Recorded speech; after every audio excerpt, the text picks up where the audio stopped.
only 6 minutes late, anyway, we are live across the internet.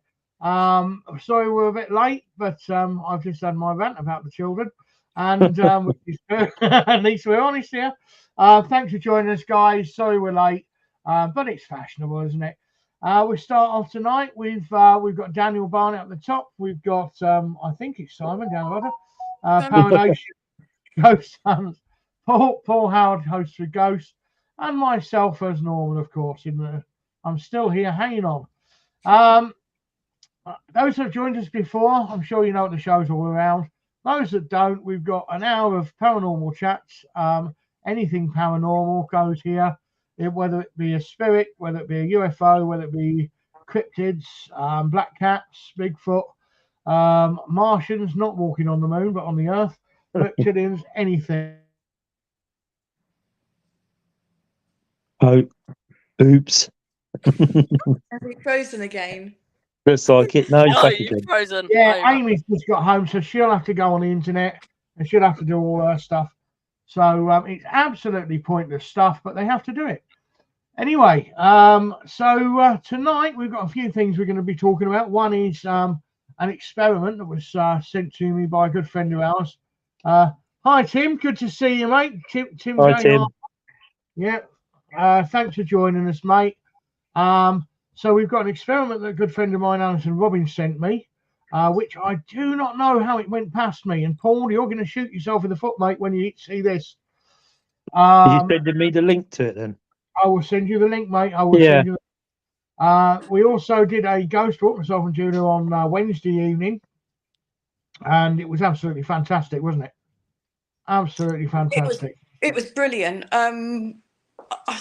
You know, I've known Jonathan for many times. Known Jonathan for many years, and yeah, I just thought it was really, really entertaining. A lot more entertainment than I thought it was. It was just really, really good. Really, really good. Thoroughly enjoyed it, and would definitely recommend doing it again. Well, I mean, you learn so much, don't you, about it? You really do. And then Daniel's... I've never seen Jonathan in character either before. Have you not? No, the only time I've ever seen him is when we do an event, and I got to see him, and that's the only time I've seen him. Hi, mate. Happy Mondays, everyone. Yeah, happy Monday. That's our model. Happy Monday. Yeah. Anyway, Justin was on waiting for us. Look, he went, don't forget to give us a thumbs up. Yeah. Otherwise, you'll come and dismantle your car. All right. There's your thumbs up. Oh, hi, Katie. Good to see you. Hi, Katie. Welcome. Katie Elizabeth. She does Lake Champlain Beast, whatever it may be. She's done 10 years over there, and if you're not sure, look her name up and look at the lake. And there's been many reports. Katie goes out. She's got her own sonar equipment, her own boat. And she goes out there. She's actually got more evidence than most of the other people being male around her. And I'm sticking up for the women here, because obviously once I was one. Anyway, no. Yeah, we did wonder. No, but I know a few. And I think it's the hair to give it away, mate. Yeah. Or is it the lack of? Yeah. What do you mean lack of? It's growing, you cheeky sod. Look at it. Look. Anyway. Somebody says lol twice, I believe. Anyway, she's got some absolutely staggering results over there. Don't forget to go and check her out. Katie Elizabeth. She's on Facebook. You'll find plenty online. Google her name. And Daniel's got an upcoming dates for a conference. He has some good guests, and he has the absolute best speaker. Sorry, I didn't spell my. That's Katie. I know the way she talks. You have to visit the link to go on. You visit the link of StreamYard and approve it. It approves you, and then it will show your name. It's a third-party thing. There should be a link in StreamYard, Katie, that you can go boom. She rang me beginning of the week, and she basically Facebooked me. She went, "Hey, how are you?" I went, "Yeah, not too bad." I went, "Been a bit of a pain, whatever." I said, "I thought I was going to die." She went, "Oh, hell? She went, can I ring you? She went, that's just. She went, can I ring you? She went, I went, yeah, all right. We were on the phone for about an hour and a half and had a great conversation. Really did. So, but thanks for joining us. If you visit the link, it allows you to.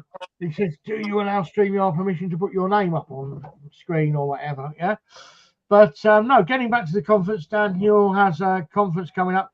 He has some good guests, but the actual the speaker, the host, is absolutely fantastic. Here we go. Here we go. Here we go again. Here we go. You are not actually meant to say, Darren, but This might as well be Bob Monkhouse, isn't it? Really? No, you told me, Daniel, you told me that I was really going to like the host, and he was absolutely superb, and his performance is amazing around the world. He's well known, and really? and Daniel, stop bigging him up. Stop bigging him up. Apparently, he's irresistible to the opposite sex as well. I don't know. How big's that van door? It must be quite big. So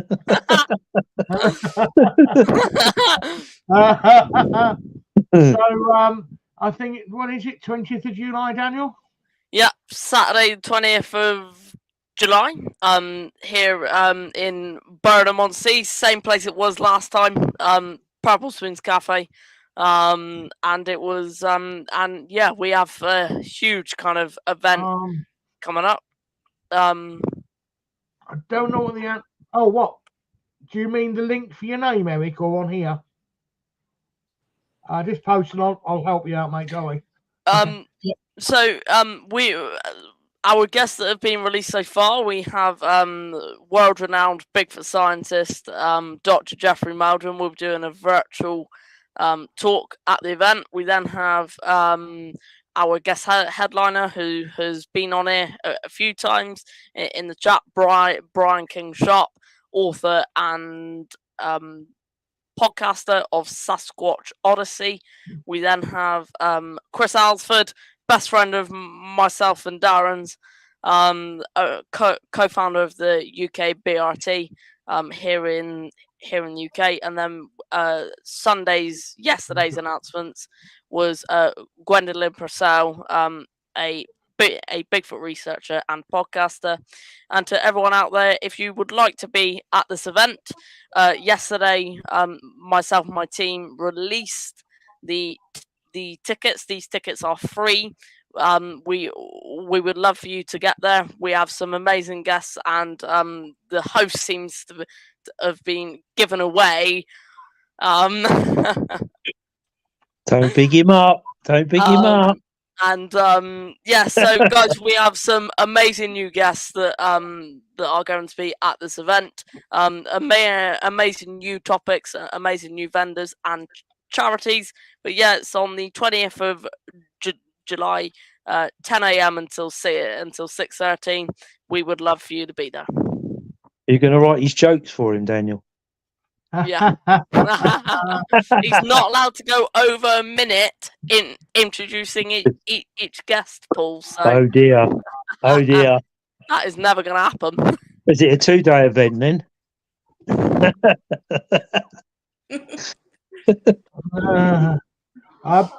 Mate, it'd be great to have you, Mark. Mark says sounds great. Hope yeah. Mate.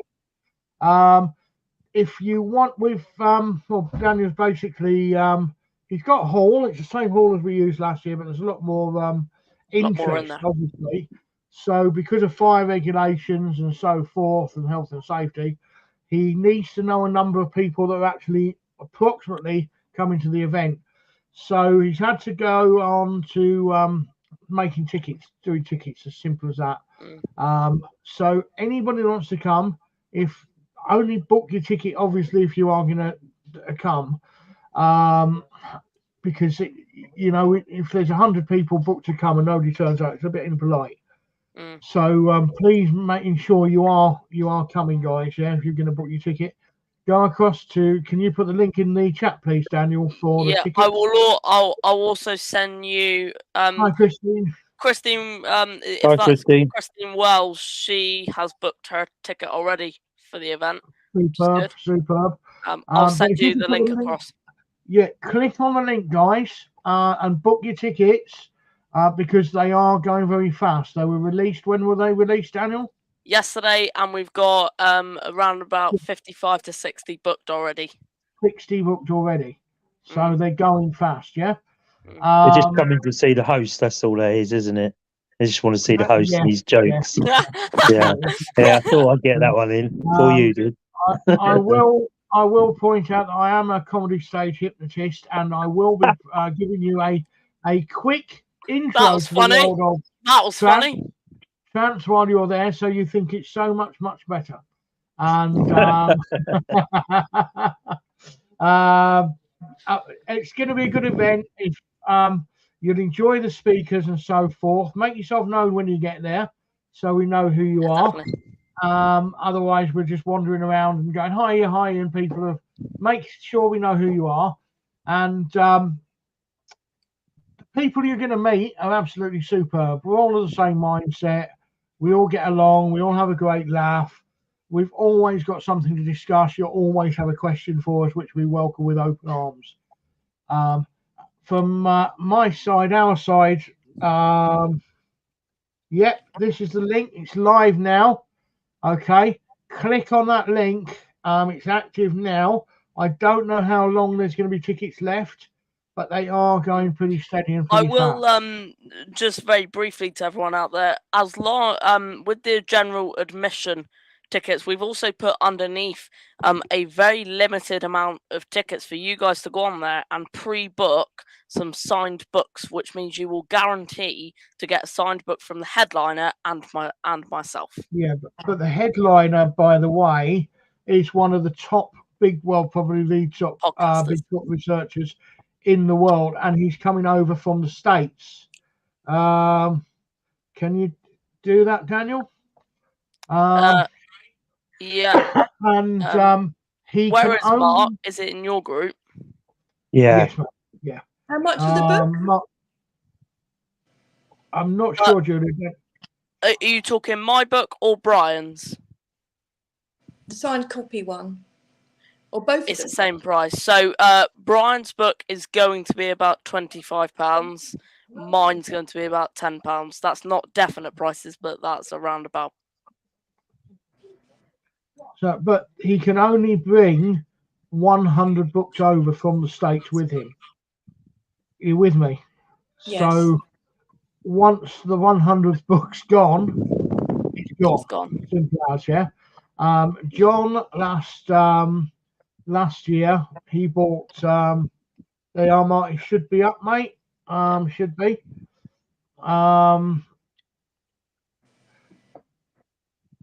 Jonathan Downs bought how many books did he bring, Daniel, with him? He brought about 50 if you split it from Richard Freeman and John.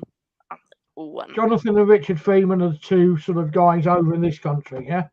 Jonathan Downs does it for his work. And I've heard a very interesting thing about Jonathan tonight. Katie, that would be absolutely fantastic if you can. Let me know, please, because I know we're going to have people scouring to listen to some of your stories on Champ. And we really are.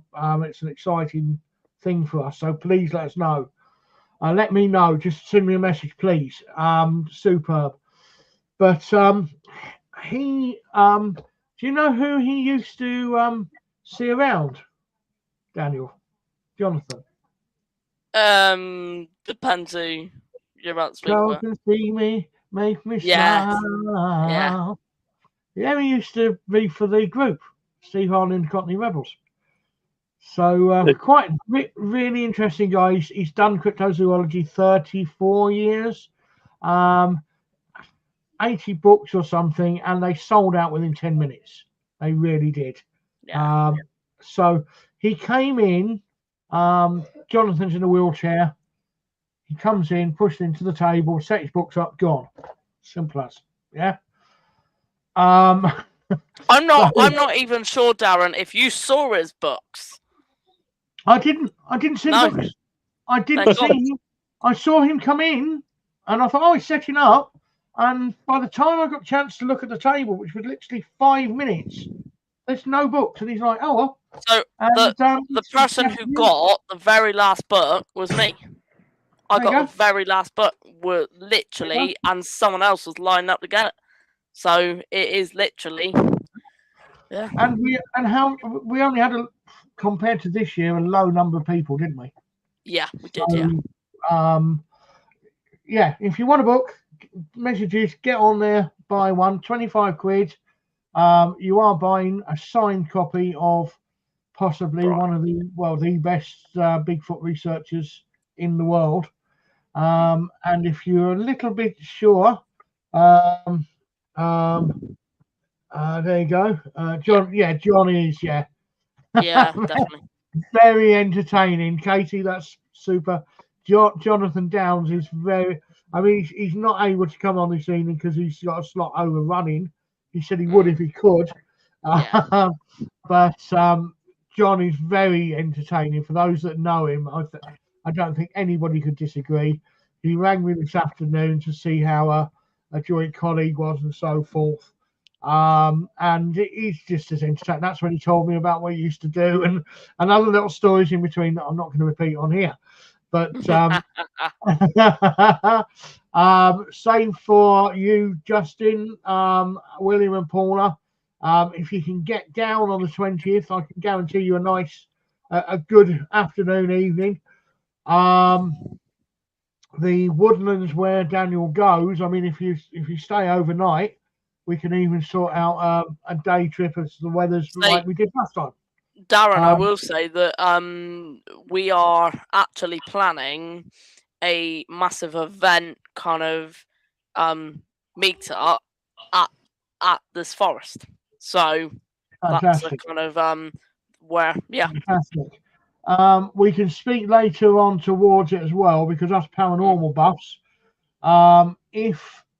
because obviously the concert's on the Saturday, I'll be staying over the Friday night and the Saturday night anyway. Those paranormal buffs that want to join me, if the weather's looking good, which it should, we will be doing a paranormal investigation on the Sunday.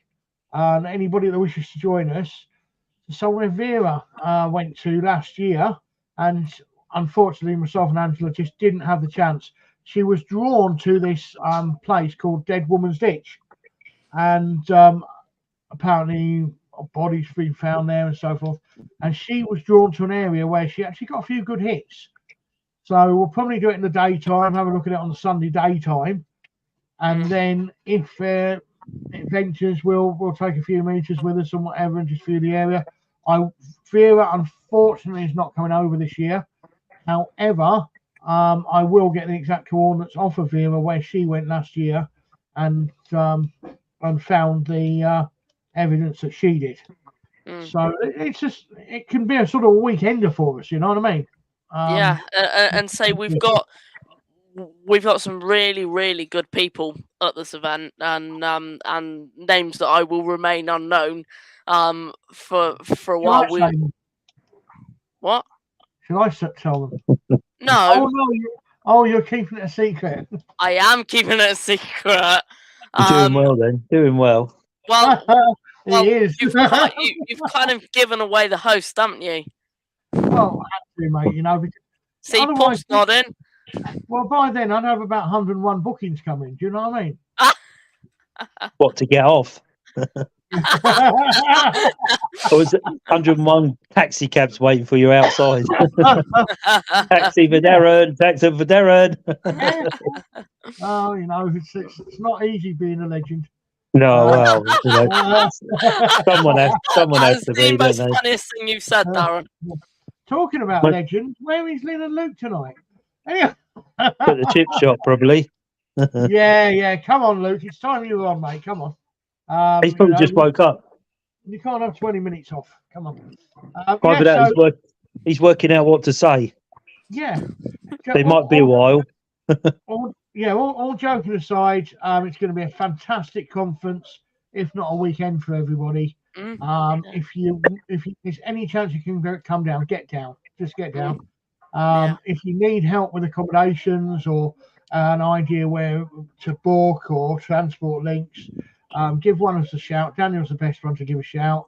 More than happy to help anybody find accommodations, transports. One last thing I will say, Darren, for the event is we are having kind of a Bigfoot roundtable during the day with some really, really good researchers on the table. We have we have a proper stage being put in this time, which is awesome. And we have kind of our own event conference merch, our own merchandise that will be there with the Cryptid Conference UK logo on. And if you guys would like to keep up with the guest announcements, join the Bigfoot research group. Myself, Paul, and Darren, and I think Simon as well. We're all admins of the group. If you wanted to come and see this group, the event organisers are all kind of there, and we'll all be updating the conference there. And we have a top class host as well, apparently. we just got to find out who it is. Yeah, we just got to find out who it is. Watch this space, Simon. It's a really big mall, and another thing. Don't know. Can't answer. It'd have to be someone that talks a lot, wouldn't it? I would have think so. Yeah, it tells really bad jokes. I reckon. No, it's not Paul. Oi! I'll have you know. He will put your bike tyres down, mate. I'll let his van tyres down and all. Don't you worry. As long as you've got a pump in that van of yours, you'll be all right. I have. Yeah. I've got kids. Dear, oh dear. Yeah. But it is. We're also going to have lots of stalls like Daniel said, merchandise, things like that from different people. We've got 2 charities coming. We've got Bristol Youth Action, which is coming. Yeah. I'm glad you caught us, William. I really am glad you caught us. Hi, William. Indiana. Welcome. Super. Good to have you here. Very interesting. Anything to do with filming or whatever. Glad to have you here. We all are, as Paul just said. Thanks for joining us. Put a note in your diary. We're on every Monday. If you've got any questions, you want to come on the program live, let us know. We'll send you a link. You're more than welcome. We have no airs and graces here. There's nobody better than anybody else. We're all 100% equal. We're all from different teams. And the main thing, we do have a rule on here. Everybody has to get on and everybody has to have a laugh. And that's about it. Because this is a hobby and it's an enjoyable hobby. When it becomes like a job, that's when it becomes boring. So, we all enjoy it. That's what we're all here for. And we're under the Power Unity banner as well, which is fantastic. So thank you, William Hatfield, for coming along so much. It's really appreciated. The next investigation is next week. Mate, fantastic. The next investigation is next week. It's a private investigation fact finding. It will be filmed, and I can tell you what it is. Basically, it's all to do with the sighting of what we can only describe as a dragon, which myself and Julia were witness to, along with many others who all gave consistent accounts of the same thing flying at 10:30 or 10 o'clock at night in the pitch black. They all drew pictures as well individually. Yeah. When they got home and submitted those, and they were all very, very, very similar in a lot of ways, weren't they? All the drawings. Julie, all I can say is it's absolutely astounding when you look back at the event and then how people drew them pictures. It's absolutely out of this world. Everybody drew identical pictures. I am the biggest skeptic going on dragons flying around a bit of ground in the UK. And I'll admit that, I'm a paranormal researcher 40 plus years. I like to know what to think I know what I'm on about from a personal learnt point of view. But I am still astounded by the fact that we saw something even flying at 10 o'clock at night. there was multiple accounts of it, all consistent the same, which we cannot tie to any specific living creature on Earth, apart from a dragon. And I really am. And it's been researched. It's being researched again this coming weekend. I will be there at 2:30. Weather provided, because the weather is looking a little bit like this. Yeah. We will be joined by Jackie Tonks and Richard Freeman. Now Richard Freeman again, the top in the UK on tracking. On you show him a bone, Daniel, like that, and you go, look at this, and what's he say to you? He went, that's why he says deer. Yeah. At the conference, Daniel went to him. Oh yeah, we found all these bones, and look, there's a picture. I forgot to bring the bones with me. He went, it's a deer, and walked off, and that's it. And that's how clever this guy actually is. So he's coming down with Jackie Tonks, who's equal. And what might be an idea, Darren? Yeah. How about if I work with my dragon cards. How about if we bring them down and put them on a table and ask them to pull one of them out? Bring them along. That'd be an interesting experiment, wouldn't it? Let's do it. Let's bring my table, your card, and they're all dragon cards as well. I work with them. They're brilliant. They are really good. Maybe we can get one to come off the table or whatever. Something. Like when you shuffle cards, when you're doing tarot and you shuffle cards, one just jumps out. Yeah. How good would that be if one flew off the table? Can you show us who you are, sort of thing? This is one of your guests, is it, Daniel? So this is Gwyn Palmer, guys. She's Gwyn. Kind of Hi, Gwyn. She's in with John, so she's as it says there, assistant director of the Centre of Fortean Zoology, and she does a lot of editing for books, and she's doing my book, but she's with her two children. So, yeah.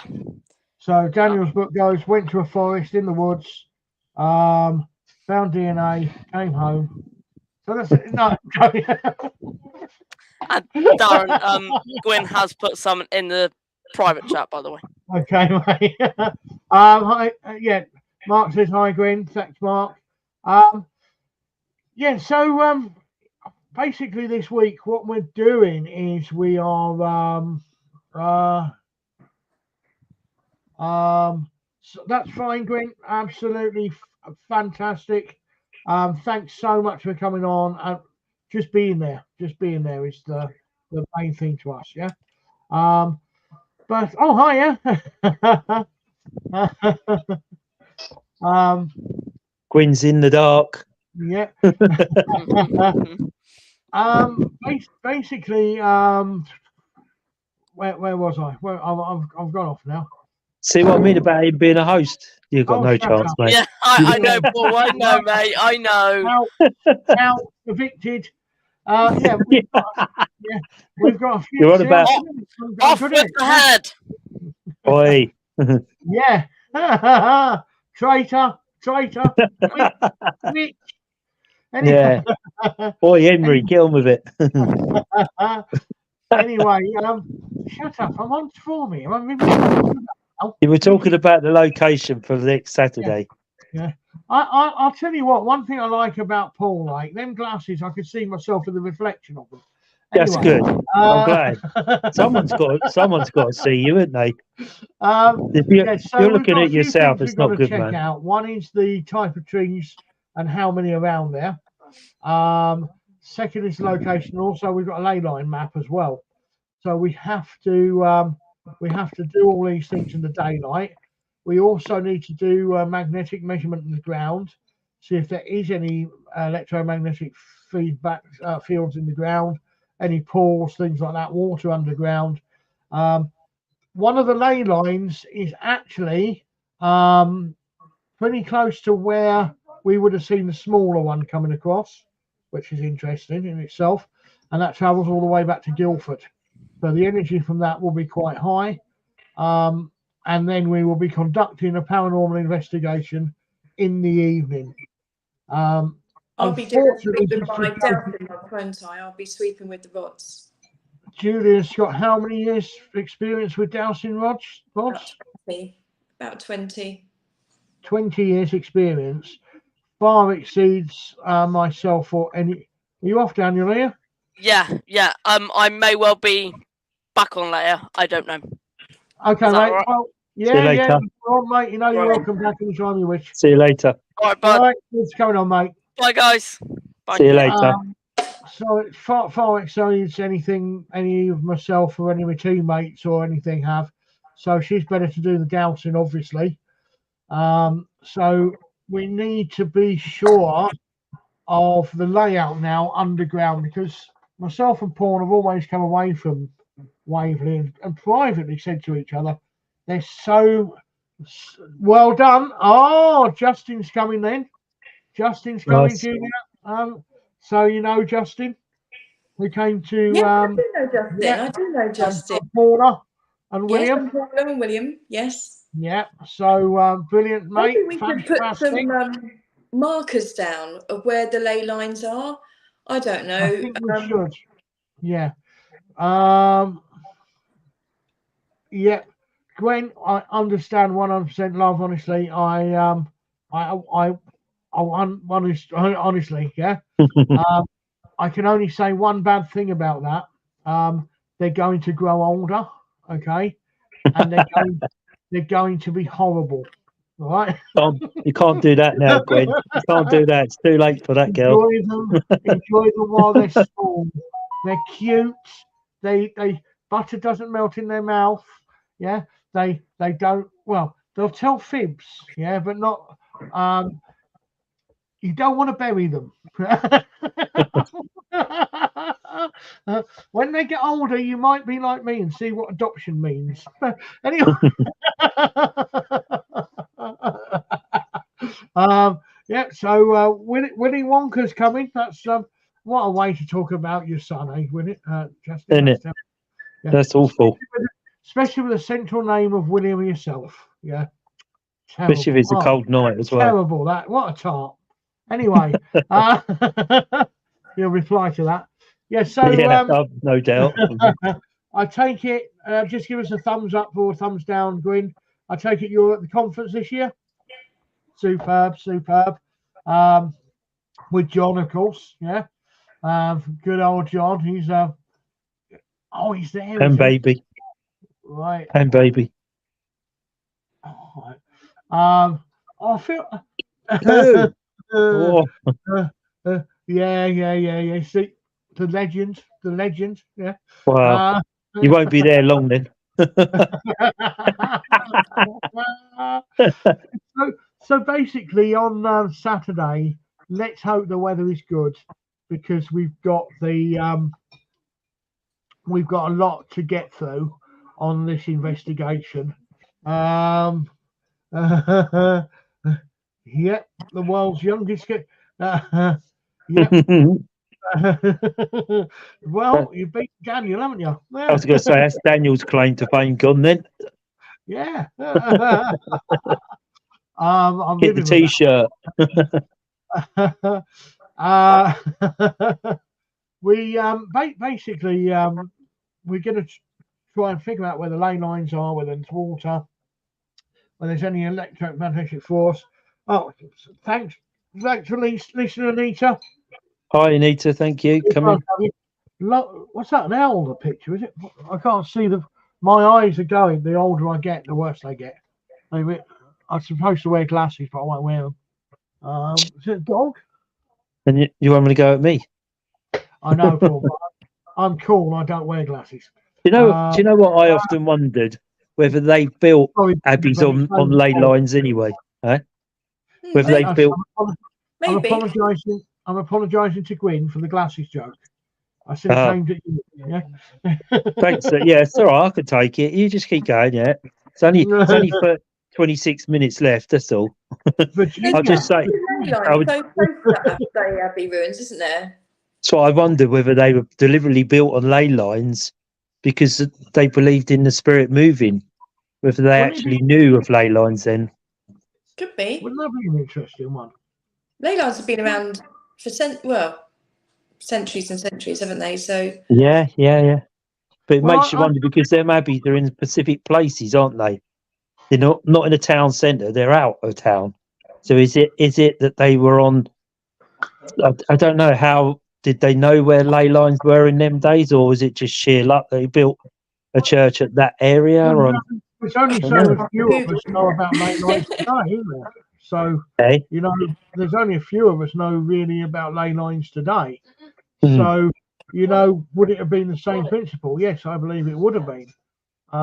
So yeah, spirit energy could move up and down, and the monks would have been very spiritual themselves anyway. Therefore, yeah, perhaps they did know that there was ley lines there, but I still can't get it out of my head that pre-Christian. Thanks, Mark. So that would have been pre-Christian beliefs on ley lines. I am rubbish on history, and I'm rubbish on religions like that way. So I haven't got Scooby-Doo, and I'll sit here and admit it. I'm good with spirits, I'm good with ghosts, and so forth like that, but I'm absolutely rubbish with them sort of things. But it makes you wonder, you know, the holy water, whether that's something to do with a spring, because it's pure water from the mountain, whether that's what they class as holy water. I'm not sure.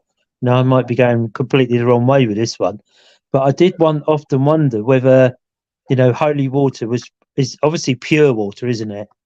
Whether it was water that they caught from a spring, because obviously they wouldn't have had pumps or whatever. They would have gone and got it or whatever, but it would have been clear fresh water from a spring or a well. You know, would they have classed that as holy water because it's come from the mountain? It's fresh. I don't know. There's plenty of fresh water around there, isn't there? Well, water. Yeah, definitely. You've only got to walk around the back, haven't you, to see that? And I'm not sure how far that goes out, or where it actually stops, or where it goes the other way. But it's definitely fresh water. And there must have been a well there as well, for for them to live there. There must have been some sort of like source of water. Drinking water.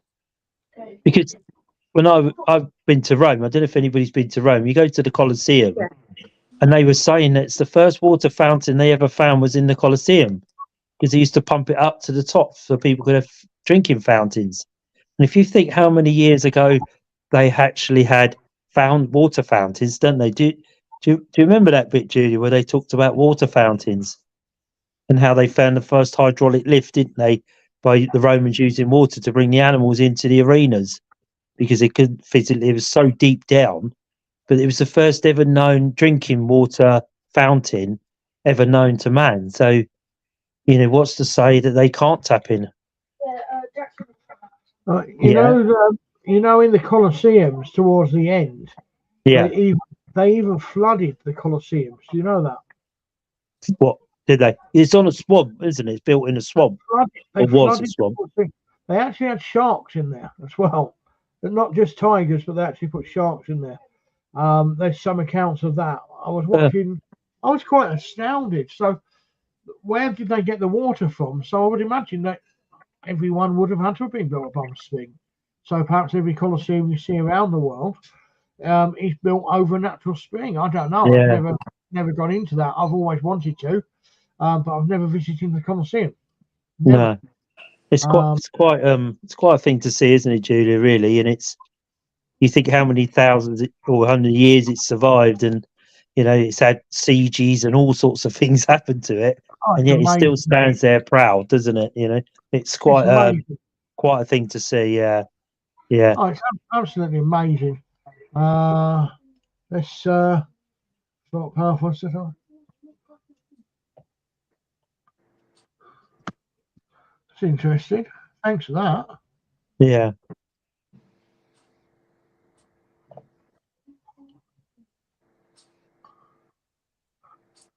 Thanks so much, Anita, for that. That's really interesting, isn't it? That's superb, yeah.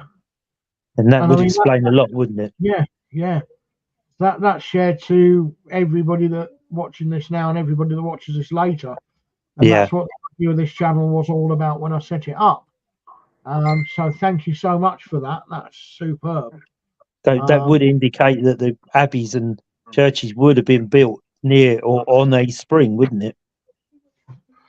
Yeah, but I mean, this is what we're there on Saturday for, and Yeah. then do the investigation in the evening. Maybe, I mean, John and Richard were saying they come in through sort of portals. You know, if they're here all the time, you'd know about it because there'd be so much. Oh, these animals have gone, these people have attacked, and so forth. So, But you also maybe, need to remember that dragons are gatekeepers. yeah. They're protectors of the. But we had Not, so much that night. We had so that's what I much that mean. night. Maybe You know, it was I mean, very thin that night, and they came through, or maybe they came through as a warning. Maybe you get a bit too close to something, and it was like a distraction. Remember, they're the gatekeepers, aren't they?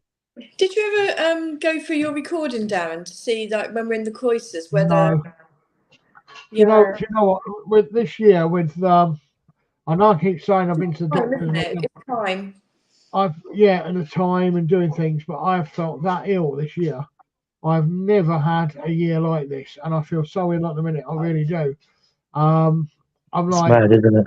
all pains here and pains up my back. It won't let me sleep. That's why I rang the doctors again this morning, and they wanted me to go and have the camera down the throat. But I said, "Oh, can I try the new tablets you're giving me first, please?" He said, and I'm starting to think I should have gone and got the camera down the throat now. So Definitely. At least You need to have find it. out, don't you? At least you'd get Yeah, some sort of indication of what the problem is.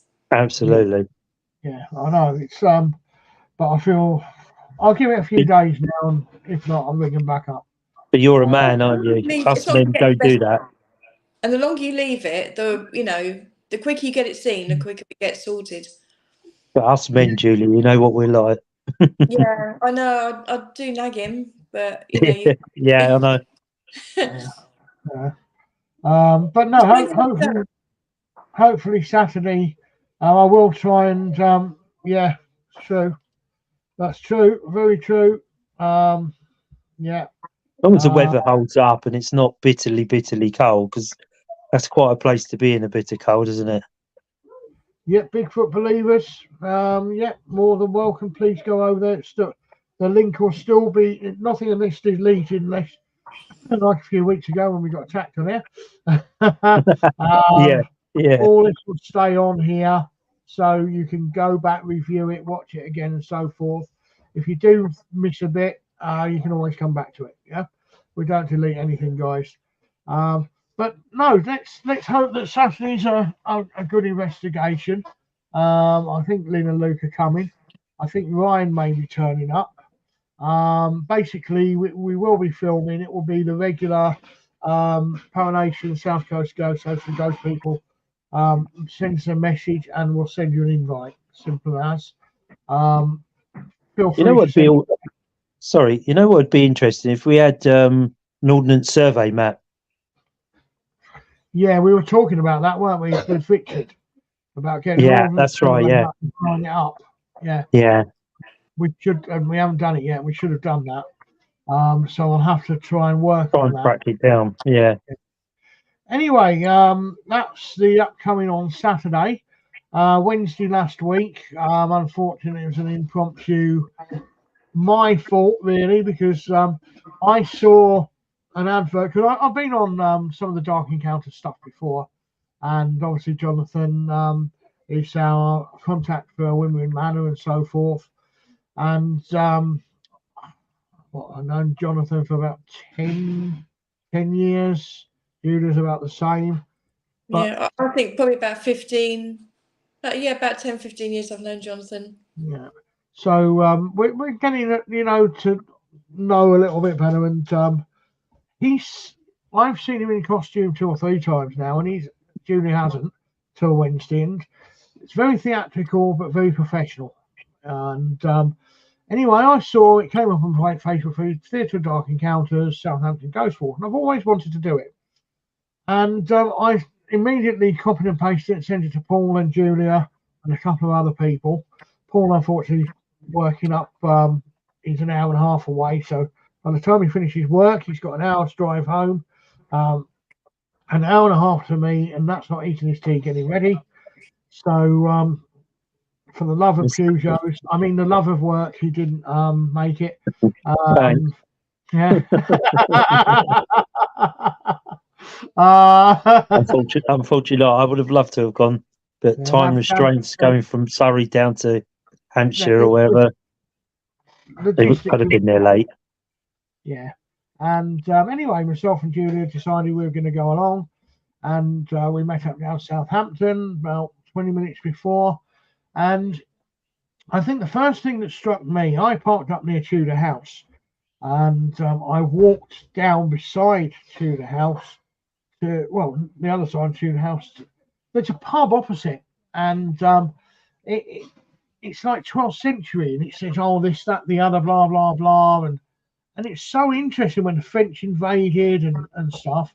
Then I walked down towards where it said Westgate on this postcode, and it turns out it's the old castle walls and whatever, and one of the openings to the main gateway, it turns out to be.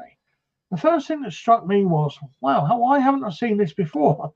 Well, I've driven through here, I've worked here, I've walked through here, and why haven't I seen this before? What's wrong with this picture, sort of thing? And then I rang you and I said, where are you? She went, oh, I'm on my way. I've been walking about 10 minutes. That was another funny one, which I'll end up on in a minute. And Julie knows what's coming. Anyway, yeah, there was only about 8 of us on the tour, wasn't there? Paying public. Yeah, yeah. But I think that was enough because it was more of an intimate tour rather than, you got like, 20, 30 people tagging along. Yeah. And there was 3 of them, including Jonathan, all in costume. And Jonathan, 7:30, starts walking out. So there's Jonathan now. And he started us off in this archway, didn't he? And when you look up, there's all these holes which are there to entrap people in the archway and then kill them with rocks and so forth. So you can imagine the bloodshed in this archway. He then continues to walk you around to the bottom of this alleyway, and then the woman took over and she was explaining things as a surgeon to us and so forth. Amputated arms and legs and just and more. You just say, oh my God, I don't hear this. Then we learned a bit about Tudor House, a few other buildings, and then the Merchant's House, didn't we?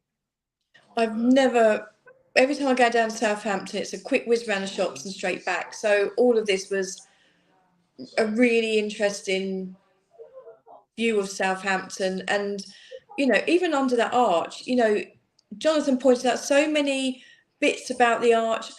If you were just walking through it, you wouldn't have known. You wouldn't have known about the holes in the roof. And the river that flowed down to the sea. You wouldn't have known that. It was so interesting, so interesting. I've never seen the medieval merchant's house. I saw that. It was just, I thought it's brilliant. I loved it. Was that the Tudor House we did the paranormal night in? Yeah. We went past Tudor House. He told us a little bit of history about this lady in green that, and a skeleton that's found in the wall at Tudor House. Then we walked, I think it was down to was it round the corner or something, to the medieval merchant's house? We also went past the Duke of Wellington pub. And I've never seen the medieval merchant's house before. Always wanted to. So that was like a big tick in my book. I've stood outside, I've taken a picture. And then at the end, everybody like dispersed, and that was the end of the tour. And he kept in character all the way through. Even though he knew me, he knew Darren, he kept in character all the way through. Didn't waver, not at all. Didn't, make out he knew us or anything like that. There was no sort of like favoritism. Oh yeah, mate, I know you. It was all very much in character. It was just brilliant. And then at the end, me and Dan were like just talking because we're just about to head back. And as we're going to like head back, they were all waiting to talk to us, weren't they? Yeah. They waited for us to Fantastic. walk up. It was really nice. So they could stop and chat to us. And I'm like, I don't know. It just, you know, it just made us feel really special, didn't it? Yeah, we felt like VIPs. But the best part of that for me was Jonathan continued to reel off history about the place and so forth. He said, yeah, just there. And so it's like another sort of like 20-minute tour on top. And it was, to me, it was absolutely fantastic. Julia, it was fantastic, wasn't it? Loved And it. it was, it was worth double to what they charged. It really was, for the wealth of knowledge that you gain. I greatly intend, when Julia's free and whatever, and you, Paul, next one will be Portsmouth, and then Winchester. They do both. Yeah. Portsmouth they only do up until April because obviously the pubs and whatever. So we'll get on the Portsmouth one, and anybody else that wants to join us could do like the Guildford Ghost Walk. Yeah. You know, like we did that. But they just booked tickets directly with Dark Encounters and just let us know they're coming. Or go to a pub afterwards. I don't know, whatever, you know. But it was absolutely fantastic. It really was. I thoroughly enjoyed it. I came away a lot better educated than what I went there with.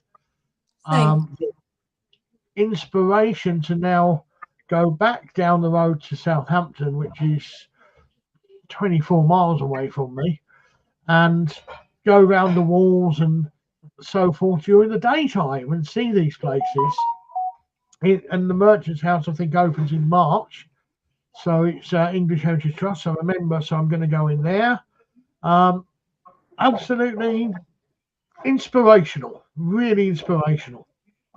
I think they should be paid by Southampton City Council, myself, to promote the city, because there's nothing better about it, you know. I have heard that, and there is a trick. That, do you know about the Portsmouth Southampton rivalry? Anybody know about that? Right. Well, it goes back to basically people in. I'm not from Portsmouth. I live in Portsmouth. I'm not from Portsmouth. They call Southampton people scummers, and the reason being, back in the dockyards in the 1800s, they all walked out on strike and brought them down to the knees. The Southampton people went back, so the Portsmouth people got left out in the high and dry, and they call them scummers for that reason. There's still that rivalry. Football, if you get Portsmouth and Southampton, oh, what a load of rubbish it really is. Your car's not safe, people aren't safe. About 12 years ago or something, they held back the Southampton supporters 4.5 hours in the football ground, and the Portsmouth supporters waited outside 4.5 hours. They beat horses, dogs, people, just like over a game of football. But the type of thing they do is they put their flags in each other's territories.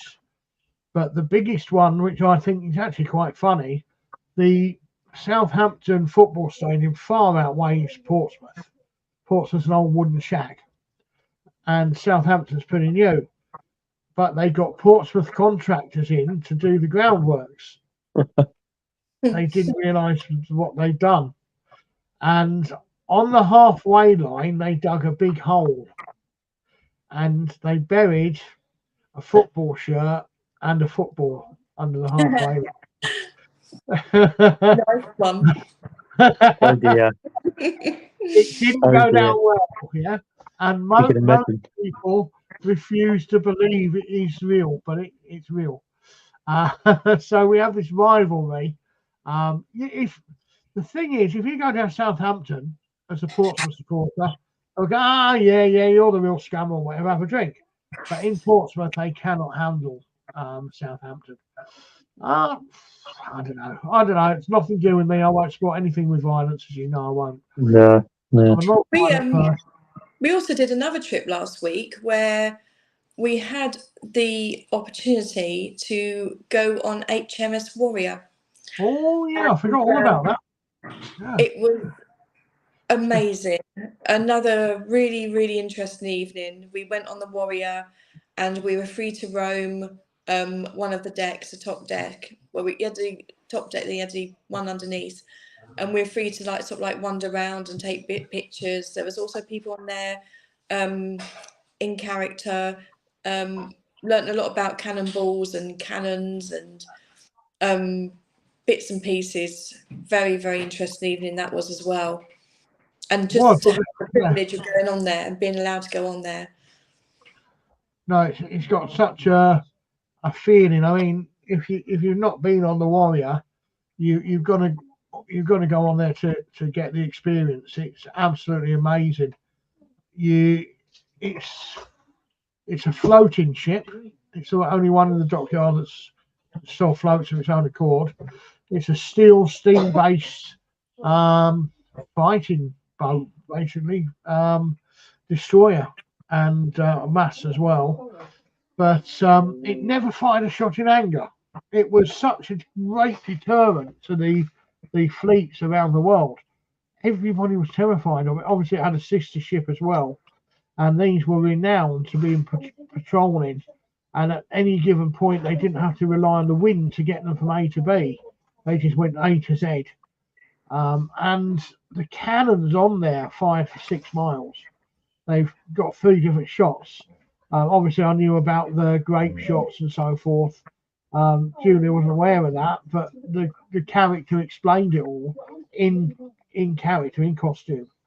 And that was fantastic, the young lad doing it, sort of thing.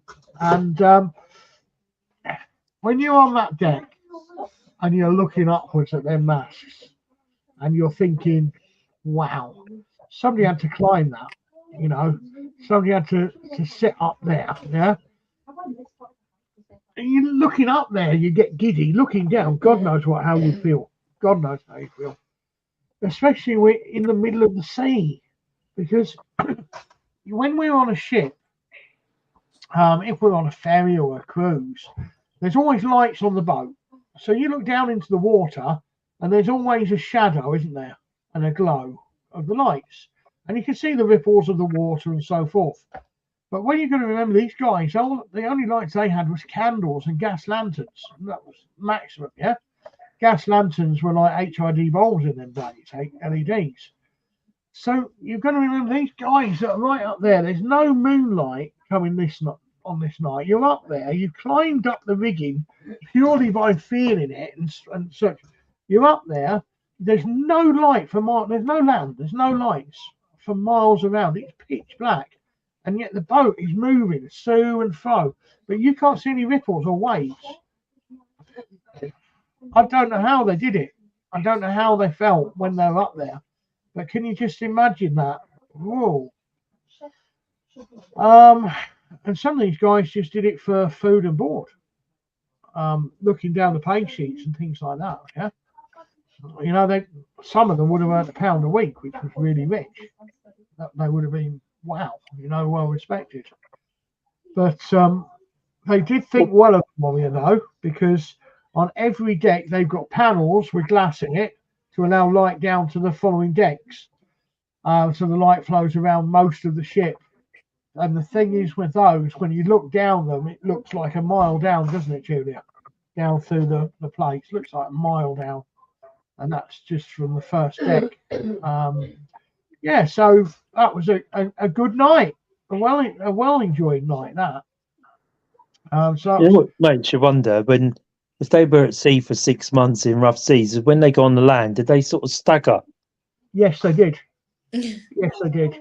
That's why a lot of them headed straight to the nearest bar and got drunk, because they would get rid. They thought the alcohol was getting rid of that out of their system. Yeah. You know, when they got ill the next day and around night in bed, they could hardly move. Well, when the alcohol wore off, obviously they could move. So, Winter Investigation evening, mate. Sorry,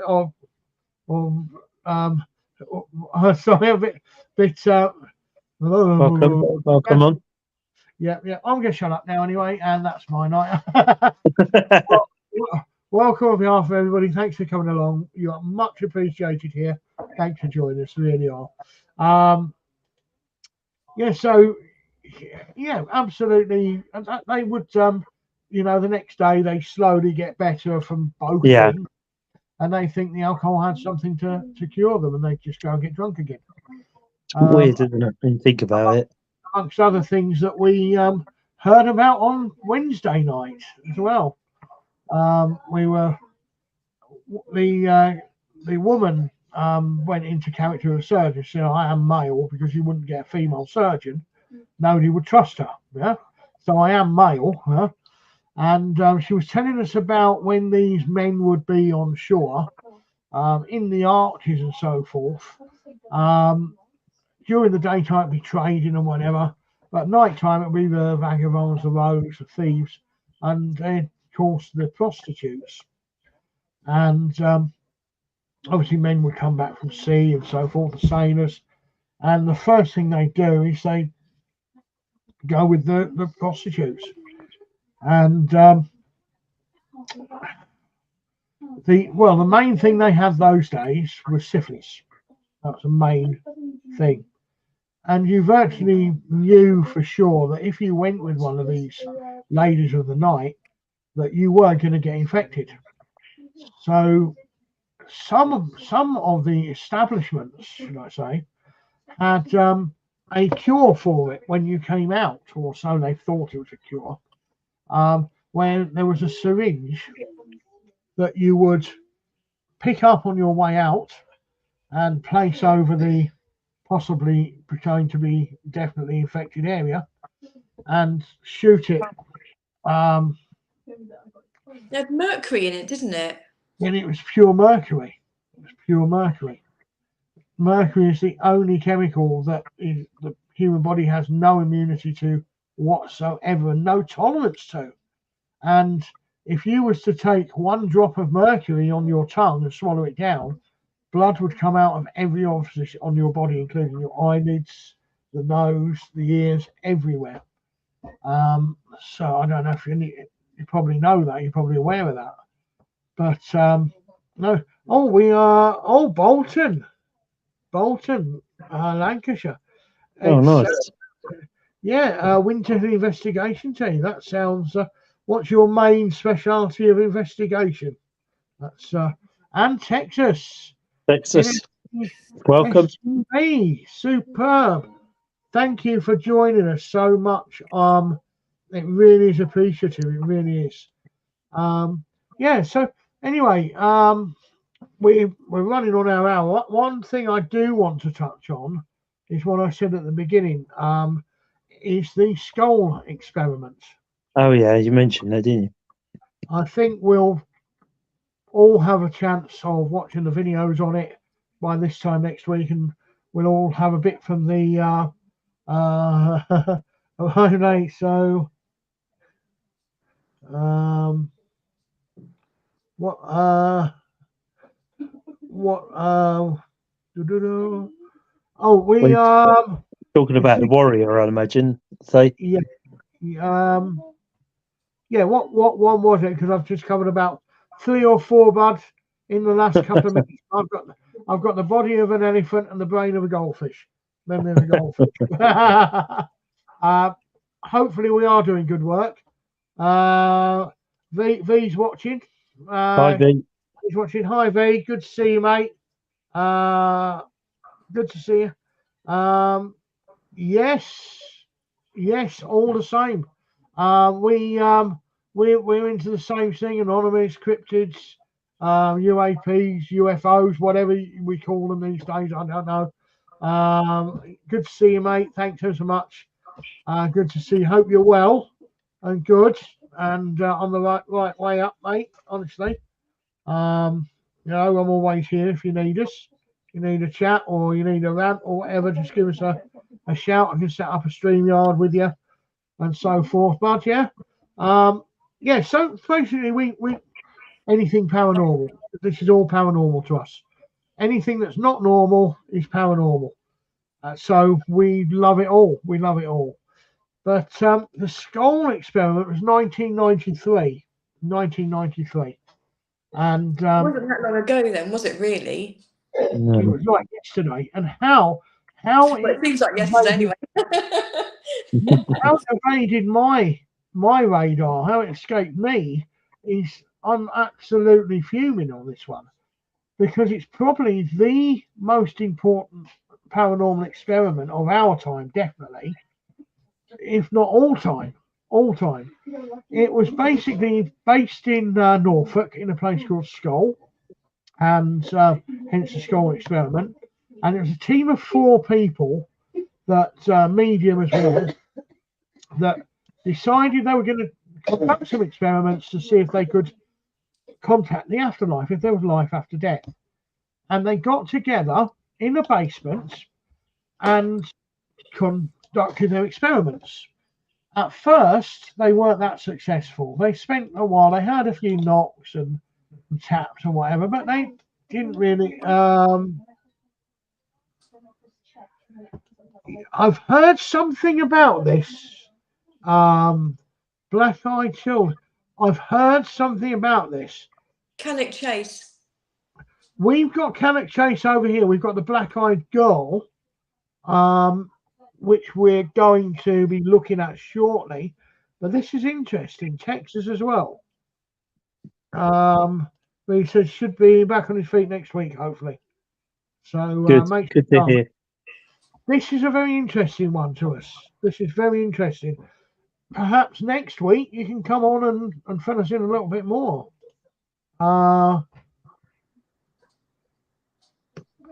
What the Skull Experiment Facebook user? Who is this? This would be.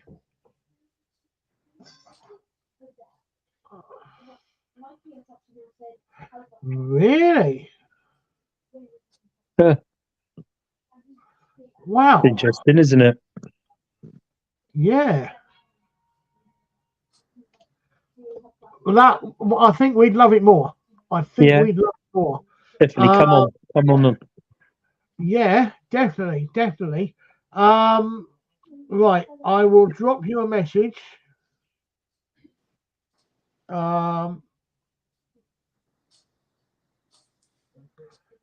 Seem to be everywhere, don't they? Really? Yeah. Now, this is what we're after, guys. This is what we're after. Steve Mira. Where do I know that name from?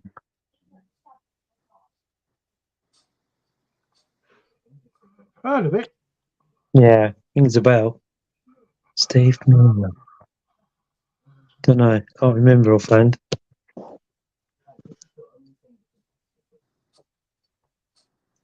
Now that's interesting, isn't it? Yeah.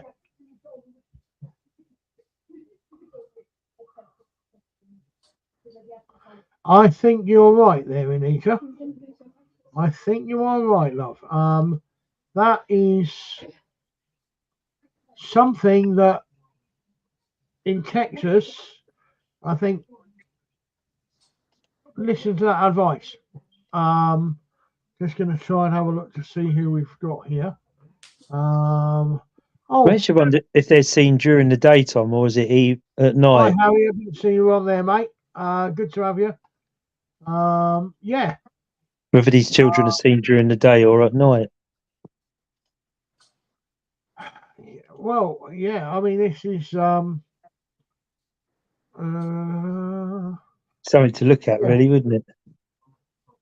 Well, yeah. When are they around?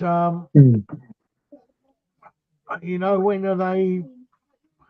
I mean, this is all what we want to hear, isn't it? You know. This is.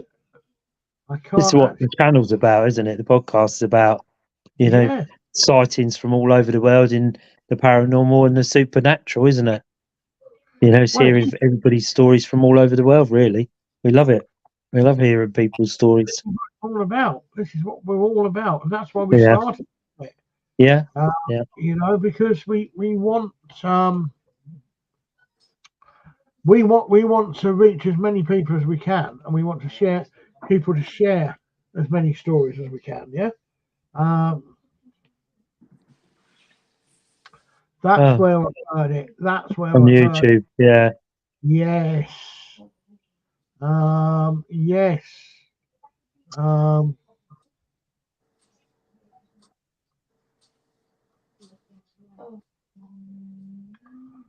Oh, Uh,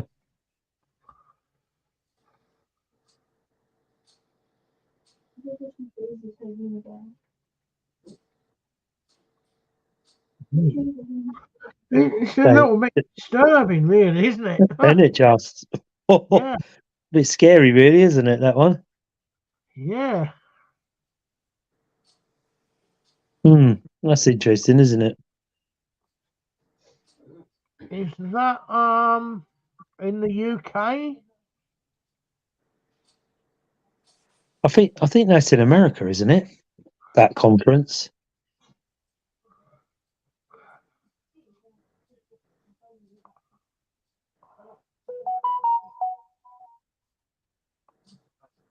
Oh, How strange. wow. That's creepy, isn't it? You sure you ain't got one of them in your loft, Julia? Ha ha ha. Hmm. Men in Black. Well, Well, yeah. something to keep me awake at night. Yeah. I'm tired. Yeah, something in my bedroom keeping me awake all night. Dear, oh dear. I think we're going to have to look into this now. Those that Fingers. are watching this on links and so forth, links to the channel on Daniel's, my group South Coast Ghosts on Facebook and YouTube. If you can come over for us and post any links of videos, because they don't cross-platform share. I've just looked. Any links of videos, so others can watch it, including me. Excuse me. Yeah. Well, there would be. Demons. Oh, I suppose it would be, wouldn't they? What else would they call them, really? Oh, Oh, my God. Lancashire. 17th. Okay, I will have a look into that. This may be a bit too early for me, but I'll have a look into that. And autumn may be a goer because I'm planning on the lakes anyway. Well, I was actually planning on doing the lakes next month, just to get away for a bit. So I love the lakes when you've got the spring lambs being born, and nobody's been up there that year, so it hasn't really been touched. It's absolutely amazing, really is amazing. Once you've had all the tourists up there and whatever, you had rocks moved and animals made safe, and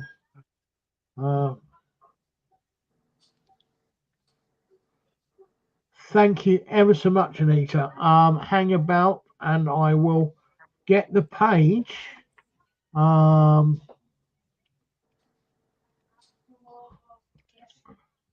page for my group, which is the smaller groups and probably easier for everybody to find.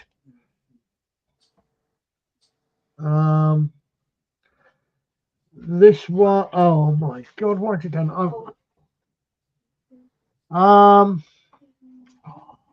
Why does it do this? Why does it do? Anyway, that's one of my groups.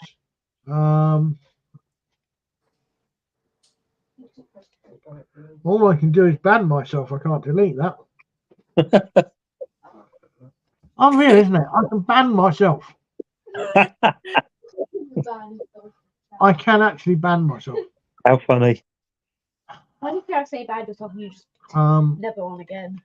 Yeah, well, oh yeah, I know. I'm having a really bad day. I probably could. Anita Allen, give me a second. I'll forget. Ask anybody. Ask anybody. It'd be interesting to find out about them if they would come on and do a chat on here about them. It'd be interesting, wouldn't it? Yeah. Well, it's likely, yeah. Likely, right. I know your picture. I should do. I'm looking for you now. I can't find. Oh. Anita Allen, right. You're on the Bigfoot research group. I will message you now. It's a cat, I believe, your profile. Sorry to say it's a dog. And it should be this group here. Yeah. I have sent you a message now, I believe, Anita.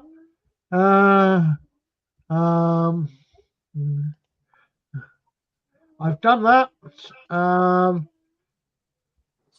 Definitely overlaps, isn't it? Yeah. Oh, it's a kitten. Yes, I found the right one, and I got it right. It wasn't a dog, it was a kitten. Third time lucky, guys. Yeah. All right. Third time lucky. But no, any research you can do on that. That's the black-eyed children. Children. And I think this is the one. If anybody can. No, it's doing it again for some reason. That's all right with us. Mick McLeod or Harry Smith. Oh, right, Harry. All right, very good. Yeah, Harlem. Yeah. I know Harry. Yeah, no problems. I'll talk to Harry because we have a weekly meeting on a Sunday. So I'm part of the Bigfoot research team as well. And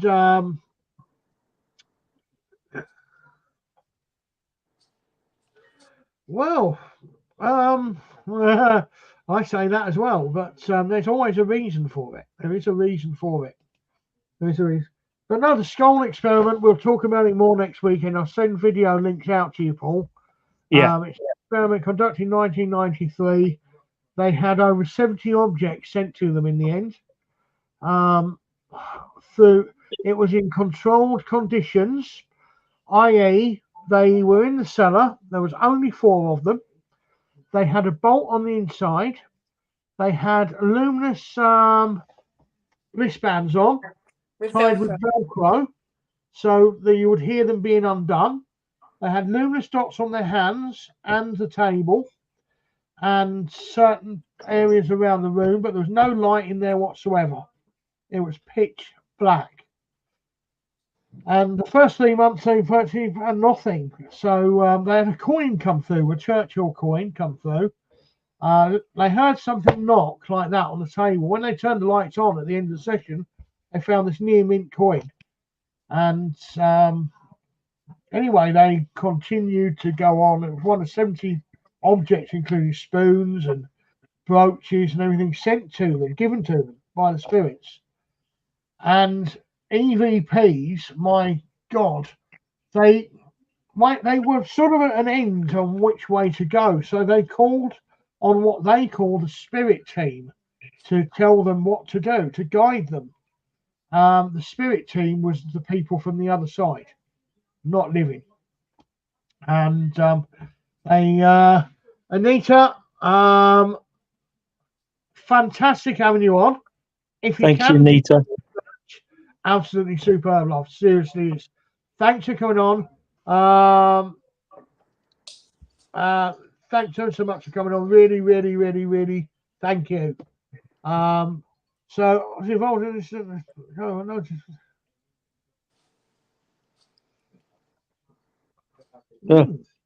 Oh, blimey. Watch that colleague. Okay, be careful of them. Yeah. Well, you never know. You never know who's around you, do you? That No. sounds paranoid, but and remember, just because you're not paranoid doesn't mean they're not after you. And if that doesn't keep you up, nothing will. But no, the spirit team told them to take a camera down, a 35mm camera, no flash, and they said that we will tell you when to take photographs, and they did, and they put the camera on the table. To their belief, it continued to film and even wind itself forward. And one woman that was in the group of 4 turned around and went, you could actually hear it passing around the back of your head, moving around the room. Interesting. Yeah.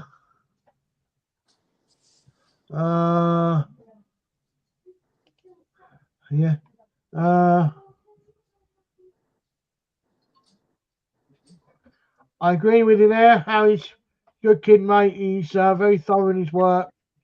Very thorough in his work. And a nice boy after all. A nice boy. But yeah, not just the black eyes, sir. You would have to go onto my Facebook group, mate, South Coast Ghost One, and place it there, mate. Yeah, if you could do that first, spot on, mate. Or PM me, and I'll put it up. You can do that if you want, mate. Any messages or links or whatever, just send me, and I'll put them up if you're having trouble. Yeah. But no, we're just talking about Harry, Daniel, and how you could learn a lot. Yeah. Talking about the UFO, the Awakening event on the 17th and whatever. But no, this skull experiment was absolutely no worries, mate. Brilliant. Absolutely phenomenal. They gave it up. They did 500 sessions, and they gave it up in the end because of a dark spirit started hanging around. And these spirits were so real that every time they did these sessions, they had a tape recorder going, and they turned around and they went, they were talking just like we are now. And wait until you hear the EVP. They're not EVPs, they're voice recordings of people. And there were celebrities in there as well. Absolutely unbelievable. They were laughing. There was an Indian guy that came in, and he was, how do you say? How do you? And you couldn't make it up. It's impossible to make it up. In the end, the spirits had the people. They said, right, we're ready to take this now to the general public, so the general public can see this is real. So they started doing it in hotels and so forth. But then they started someone talking through trance, didn't they? Yes. And that's how the spirits communicated. Used that person to talk through, use their voice to talk through them. Interesting. I know a lady that does trance.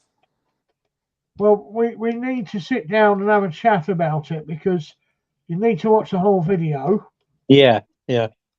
And we all need to sort of decide amongst ourselves whether it's something I'd like to do it, but there are things we need to consider, the same as they stopped it, yeah, and we need to discuss it amongst ourselves, yeah. But I will send you the link, Paul, if you watch the end of it, yeah, and see what I'm on about. Okay. And because I would say it's about 5,000% more powerful than the Ouija board. But well, that means you've got to come down every Monday then, Mark, before we go on live, mate. We will. I got some luminous paint, so we could put like a dot of luminous paint on each of our hands. So I've got the luminous paint. Yeah, you'd have to. It would have to be in a controlled environment where it was pitch black, somewhere like a cellar, because you can't have any light in that room at all.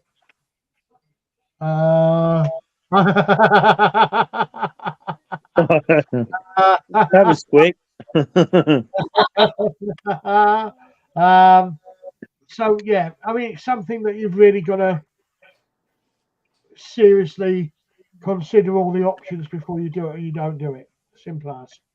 But we'll send the links out and everybody watch it. And then hopefully next week we have some more about Waverley Abbey and ley lines, water, magnetic falls, things like that. More mapped out details. And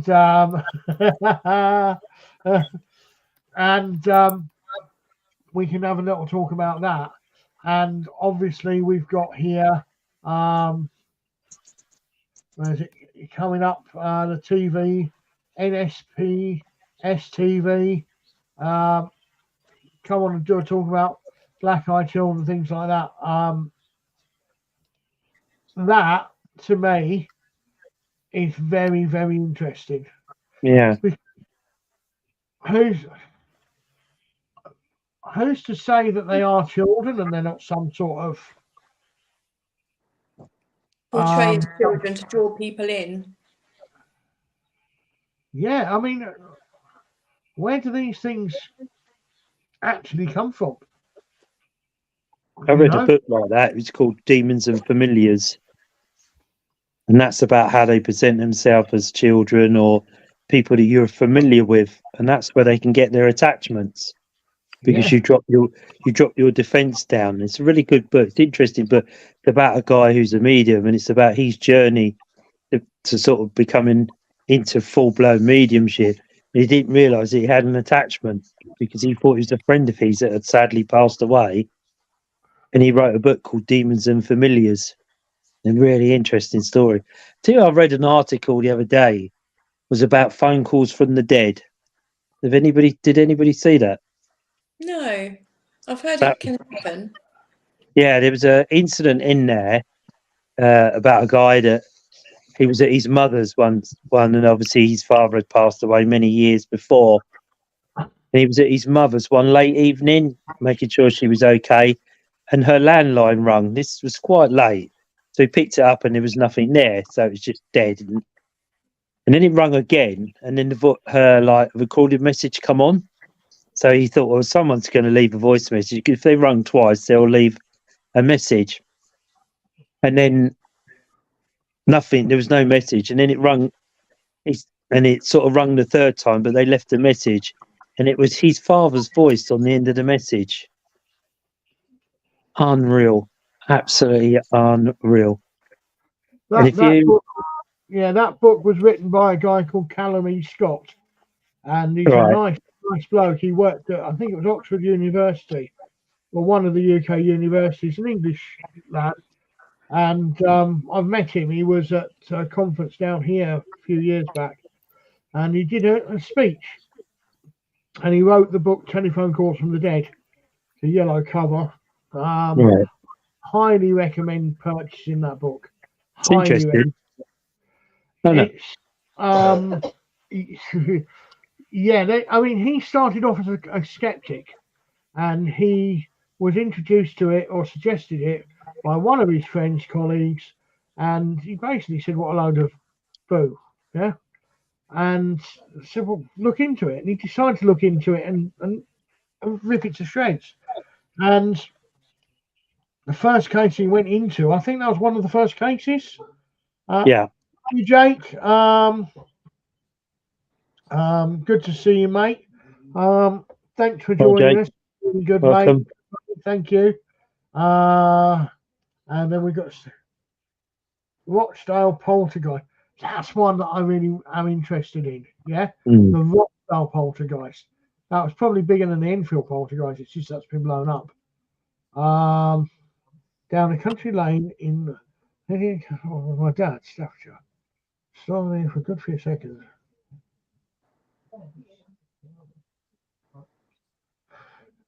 They appear to us all in different ways. It's very rare to see, I think, a full-body apparition in the normal ghost research world.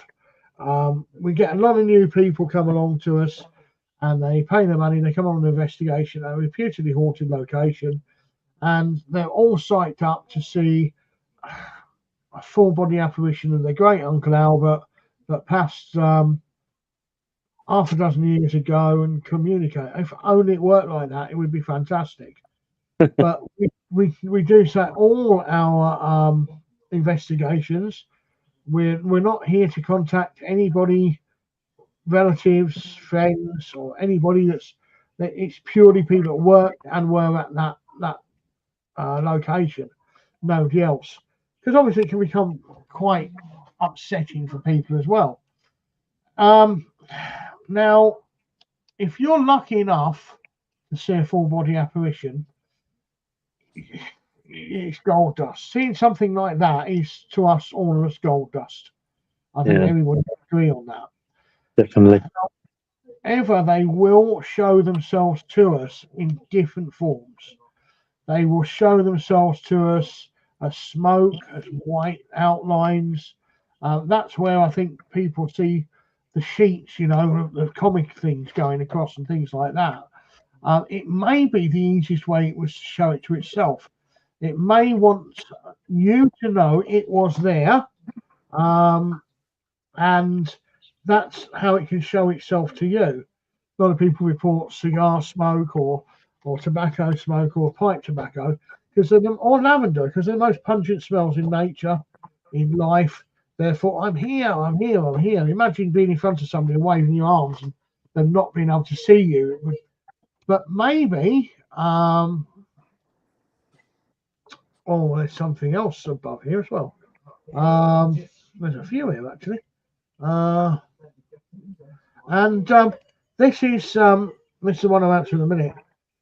I've heard of lots of things similar, lots of things. I think I've seen things similar. I think the first time I properly saw an apparition in white was in Scotland at Tillinort, when myself and my sister were walking down a third of a mile dirt track towards our property, which is 7 acres, sorry. And our house was down here. So we had to come down this long track from the telephone box at night and cross an old Victorian railway gate with a little copse and trees and rocks and whatever here. And then we had to go left. As we're coming down, we both saw her, and she was pure dressed in white. She did have some features, I'm aware that. Perhaps the features indicate a stronger apparition, a stronger energy. It can't show all its features, perhaps it's a bit weaker. I may be wrong on that. But needless to say, I was 19 years of age at the time, 20 years of age. My sister was 18, and for the want of a better expression, we both shit ourselves. And there was, and there was, I could elaborate, but I won't. And we had to get over this gate, which I think I learnt to pole vault that evening. And I was over this gate like an effing shot. And my sister, both in Wellington boots in the mud, running after each other in sort of now become dark, getting this eerie feeling to just run. And we sort of run up this sort of semi-slut over there. It's the bungalow in front of us. My caravan's there to the left. And we ran round because the front door was permanently locked, but the back door was always open. So we had to run round the back of it. It's the station master's house. Imagine the little slopes and whatever, the old railway station. And as we got past the fenced-in front garden, this bloody thing came across the front garden at us again, heading our direction. Well, I tell you what, I have never moved so quick in life. It was so real. My heart was going. My sister's heart was going. She was terrified. Her eyes were gone. There was no doubt, that she hadn't made it up because I'd said it, and I hadn't made it up for her sake. It was real. But no, there was very little features. There was probably a facial-ish feature. Going back to the black-eyed, would you say that's pretty accurate? Sort of, sometimes they show themselves as true form, other times. I've seen a couple. I remember one apparition I saw, and I could see all the features of his face. I could see everything, all the detail of his coat, everything. The only thing that made me know it was a ghost was because he was like a khaki greeny colour, and he was slightly see-through. But because of the shade that he was, you knew that he wasn't human, because he didn't have any sort of like skin type tones. It was all sort of like the same khaki grey sort of like colour. And I knew it was in a hotel room, and I knew at the time that he was not supposed to be in my hotel room. And I couldn't run, I couldn't move, I couldn't do anything. I was just all I could move was my head. I was absolutely frozen to the spot. Really, absolutely terrified me. And it probably still to this day I saw one. That's just the fear, isn't it? You're in shock. You're in shock. And that's how you know it's real. What you're seeing is real, because you're actually in shock.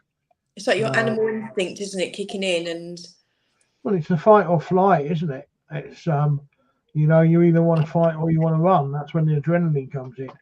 I couldn't move. I couldn't move. I was frozen to the spot. I couldn't do anything. Well, an interesting thing is there's been that many things done on the Titanic. It's unreal. We know this, but they did a thing on when I was doing psychology and so forth. We did a thing on Titanic and so forth, and apparently there's only 3 different personalities in that situation in the world.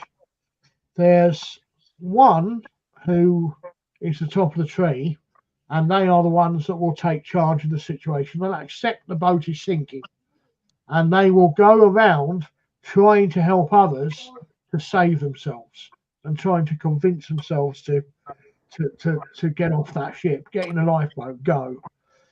You get the other ones that will panic and they need to cling on to something that is normal. So they'll actually go to the bar and order themselves a drink and sit down and drink it and wait to be told what to do, because it's, and I think we can all relate to being told what to do in a way, because if you're at the station, you wait for the man in the high vis to tell you to come through the gate, yeah, and it's that sort of thing. Whereas you would get the lowest ranking go-getter, not a go-getter at all, in actual fact a no go-getter, which would not really panic but really go, all right, well, I'm going back to my cabin. And number 2 may grab some belongings and so forth, but number 1 wouldn't. They go back and wait in their cabin and they just accept their fate. So I think our animal instincts are all different but all the same at the end of the day. You know, if you see a bear coming through the wild or something like that, a big cat, how are you going to react? Are you going to fight? Are you going to fly? Are you going to freeze? Well, nobody knows until that moment in time, do they? And I think when you freeze, it's you do, when people say you freeze, you do actually freeze. It's well documented that we freeze in that position and we do not move at all. It's as if we are rigor mortis is setting and that's it. And I think the reason that's there is because if you're in the wild, a big cat or a dog or whatever hunting you will detect movement. I mean, if you can own a dog and you can be right down the road standing in front of it, and until you move, it won't notice you're there. But the minute you move, it detects you and you go boom. Yeah? And it's the same with all animals that hunt. So that's why you freeze. That's what I believe. You know, it's an animal instinct kicking in. But I like this one here. 411 truck drivers in West Texas last week are missing. My God. Black-eyed children. That's a lot of truck drivers, isn't it?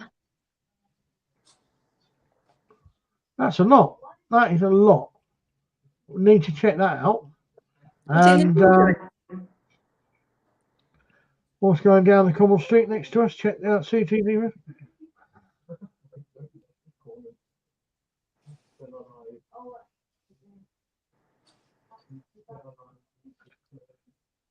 That's interesting. Whereabouts was this? And who is it that's? Yeah. And I'm sorry. Did you lose a horse? I'm really sorry for that. Horses become one-on-one with the person that feeds them. Like I've kept horses and so forth, and it's any animal is. I mean, I'm a great animal lover. Here's a good one. Yeah. Passing in down to our dogs. Now, 45-degree angle. That's an interesting one. I've seen a lot of 45 degrees. It's not right in your vision. And again, my theory is everything right in your vision, it's all energy, takes more power to materialize there. That's why we see Bigfoot out our peripheral and out a corner of our eyes. Because I believe Bigfoot is a paranormal spiritual creature and it needs his power to manifest into our realm, our domain, our plateau of energy. And that's why we often see it over there and we go to look for it and it's not there. And I think we've all done that with things. Even if we've not seen a ghost, we can all relate to that. I'm a dog lover. Yes, Daniel? That just on that point, Darren, is that's where kind of body cams can come in use, where a lot of researchers, even with paranormal stuff as well, they have cameras on their backs because if something happens behind them, and they also have cameras on their sides, so if anything happens, and it's mainly behind you, there's been a lot of stories where Bigfoot has been spotted to run behind a car or something. So that's why a lot of researchers now have cameras on their backs, and at night they also have really good cameras to kind of see through ducks and numbers, so kind of night vision and that, just so then, and it goes with anything. I think that's probably a genius idea. Well, I think Julia's tried this before, hasn't you, Julia? Taking selfies. Yeah, with a camera when we go do our events. It's as if you're taking a selfie of yourself, but you slightly angle it so it's over your shoulder. Yeah. And that can bring up some quite interesting results. We're getting some really good comments tonight, guys. Thank you so much. In my old house, I saw a pipe smoke in my bedroom. I had a pipe smoke in the bedroom. That's how they let you know they're there. But it's a very pungent smell. Everybody knows what pipe tobacco smells like. It's also like your grandma's perfume, isn't it? You never forget that as a child. So when you smell that, you always associate that with your grandmother, don't you? Or it's that specific smell, isn't it? That you've smelt, whether it be lilac or whatever, but you smell it and you think, oh, that's grandma. And, I'm a great believer in that. Back in those days, a lot of people made their own scents, didn't they?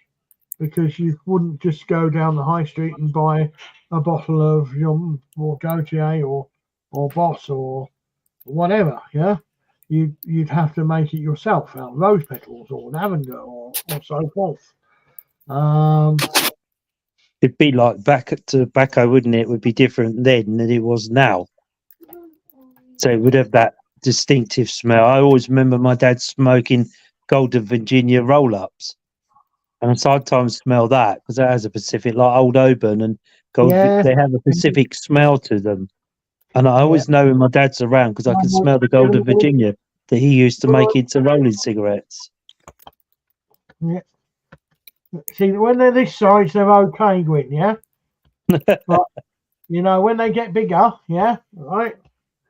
Yeah. This size, cool. Bigger, nah.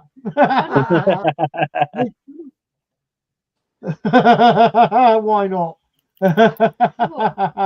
Look, Gwyn's waving to you. Look. Our youngest paranormal investigator is here.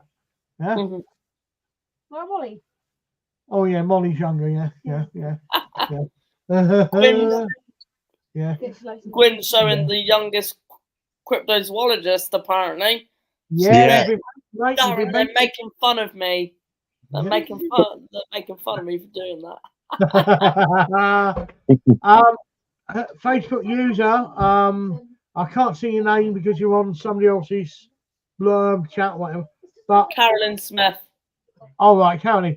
you are 100% welcome, love, on here. If you need any answers that we can help you with, we can't always 100% of the time be right, and we don't know if we're right at all. It's a very grey area, isn't it? It's just we can only speak in our experience. We'll always talk to you about it. We'll always mention it, unless you tell us not to, unless it's in confidence, in which case we can open a private StreamYard session for you if you want to come on and talk in confidence to us about any fears, any concerns you have whatsoever. We're always here. Yes, I have heard of the Cheshire Poltergeist. Charleston, yeah. I have heard of that. So we got Wendell here, I take it, because the next one goes, hi Wendell. Welcome, Wendell. Hi. I must say, there's some great comments tonight on here. Darren, I will say we have a special guest in the chat, which I'll say hi to. A very, very good Bigfoot researcher and naturalist, Amy Boo from Ohio. All right, hi Amy. Hi Amy, welcome. Welcome along. Skin was a thing, a warning in itself, with iron for protection of skin. And yeah, they do. We can always know that. We always know that, don't we? Yeah. We know when we're getting too close to something, and we know when to back off. Whether we do or not, that's another thing. We should. Yeah, interdimensional animals. Yeah. I suspect the same. Absolutely. I don't know who this is from, Daniel. I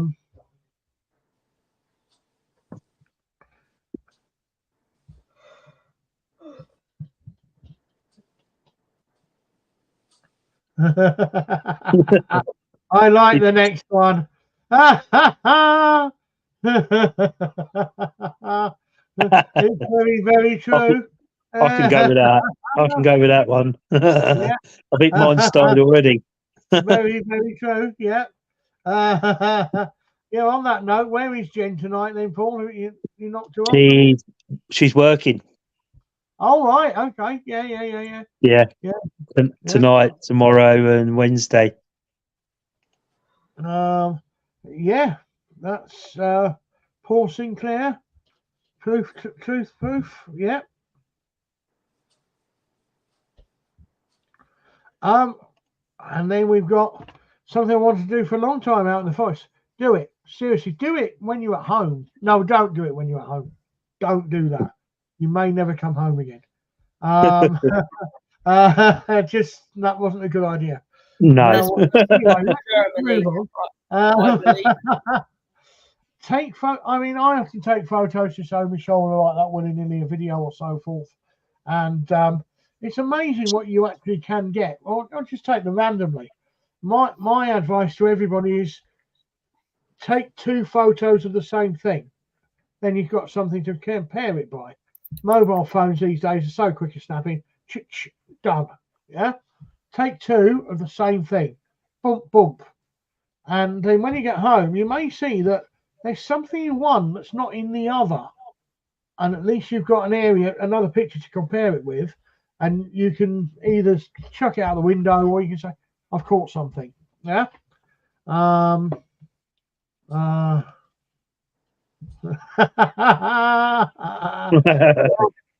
Well, mine smelled of wee. Anyway. Nice. Very nice. She didn't really. Oh my God. I am obviously shooting myself in the foot here, guys. Definitely. And you want him to be your host, Daniel? Oh my God. Gwen, help me out with that, please. I think Gwen's seen enough. Look, but I'm quiet tonight because I'm not well. Yeah. Mind you, I've been doing really well with like covering the farts up with coughs. Anyway, which means Paul, he'll be even worse at the event. You wait, we'll double up. We'll be a double act, won't we, Darren? Then you'll be in trouble. Right. I'll just go I'll just shout every time I'm going to drop one. Don't worry. Anyway. Drop I'll what? go, hey, look at that.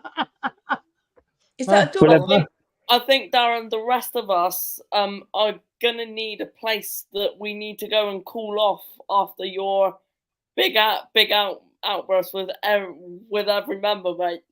That's all right, mate. As long as you behave yourself, I'll let you back in afterwards. Can you not do a camera feed from his camper? Lock him in his camper and do a camera feed. Oh, what's that? Oh, sorry, that's gone off. It's gone off again. We've lost the feed to Darren. Yeah. Right. I do have a dog that likes eating small children. Oh, well, that's all right. I'm not in yeah. that category, so I'm all right. I'll Right, keep your mate, dog see you going later. for about 3 months, Me me. and you will stay Don't together. worry, Don't worry. They've got to be about 14 years of age, right? Wear a baseball cap, keep going like that to the hair, and name Daniel. Anyway, You'll have to cut your hair first, though, won't he? There you go. My hair is getting a bit long, Jack. Thank you very much for noticing.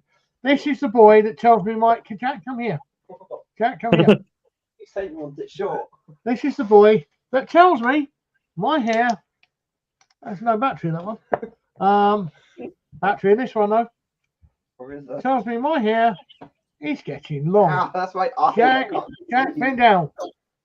Bend down. I'm too tall. Look at this, look. He's got somebody else's wig on. I know. He likes the bird that much, he proves him somewhere to nest. Yeah. So, You keep saying yeah. you want your hair and if you short. need a good torch, boy, oh boy, this is a good one. Look at that. Let's see, Your right, for you. neighbours, was that shining in your neighbour's bedroom then?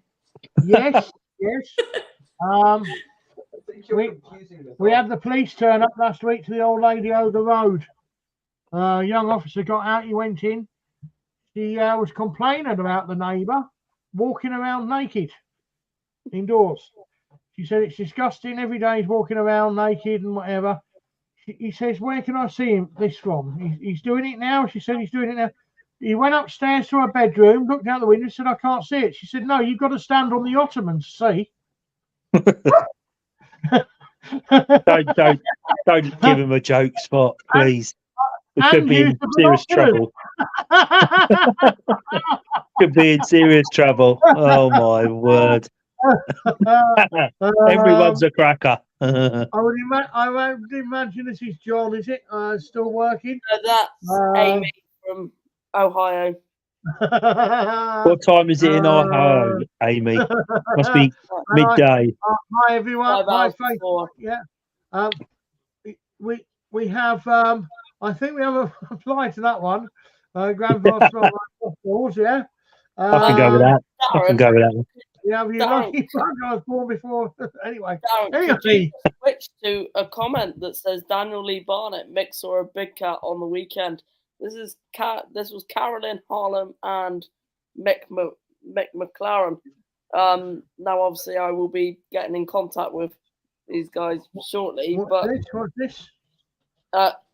just 3 comments up from the newest one. Daniel Lee Barnett mix or a big cat on the weekend.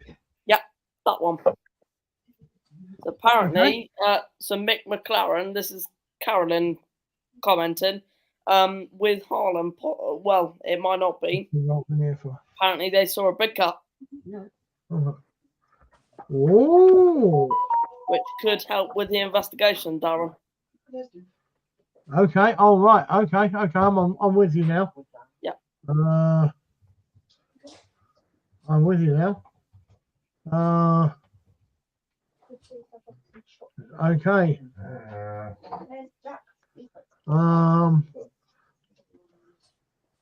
Okay. I'm trying to keep up with the comments tonight, guys. I'm really sorry. Right. I'm not that fast, as you can tell. God didn't make me that fast.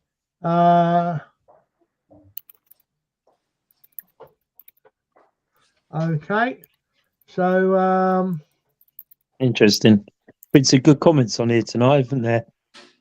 Interesting one.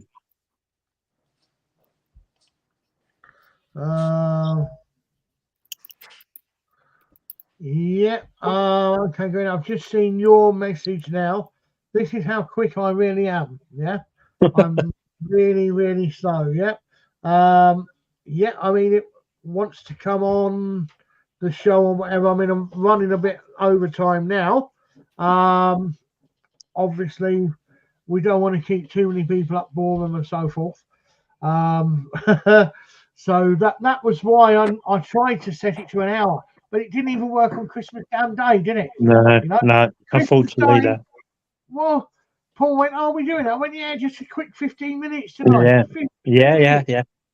Yeah, we came on 5 minutes before it was due and went, "Yeah, we'll be really quick tonight." Yeah. And we looked down, it was 18 minutes past. Next minute, hour and 15 minutes. I'm like, how do we do it? But then How that do just we shows our passion for it, though, Darren, doesn't it? Well, yes. Prospecting USA, welcome aboard again, and fantastic to have you again. Yeah, welcome. Thank you so much. Yeah. Yeah. Maybe one of them could come on one time and have a chat about some of the investigations that they've done. Would be interesting, wouldn't it? We'd love that. Yeah. Yeah. Drop the message or whatever. Or so. I mean, what we don't want to do is just sit here and talk about what we've done all the time, because we don't want to seem like we're this. We're not. We're a group, couple of groups, 3 groups that are out there doing it for hobby and a bit of fun, and we'd love to hear from you. Yeah. I take it. You've all got evidence. I take it you've all got your own photographs. I've taken it you've all got your own stories. And the more people that hear them, the more people are going to get to know about you. And the more people come on here and promote yourselves as well. You know, please feel free to post anything. That's my problem as well. You can tell, can't you?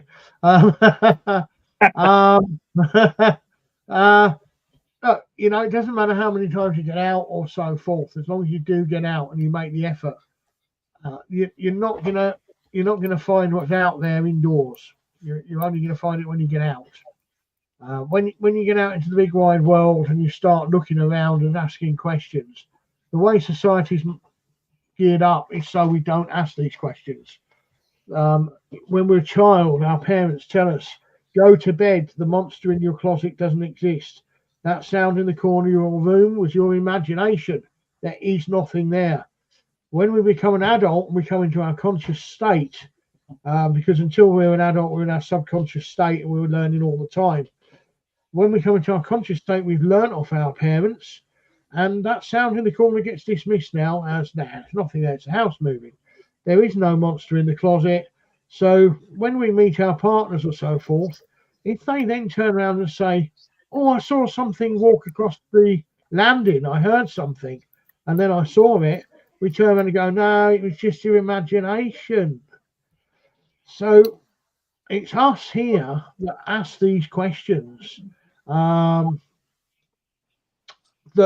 get results. We get answers. Probably not all the answers that we desire. I can say that for one.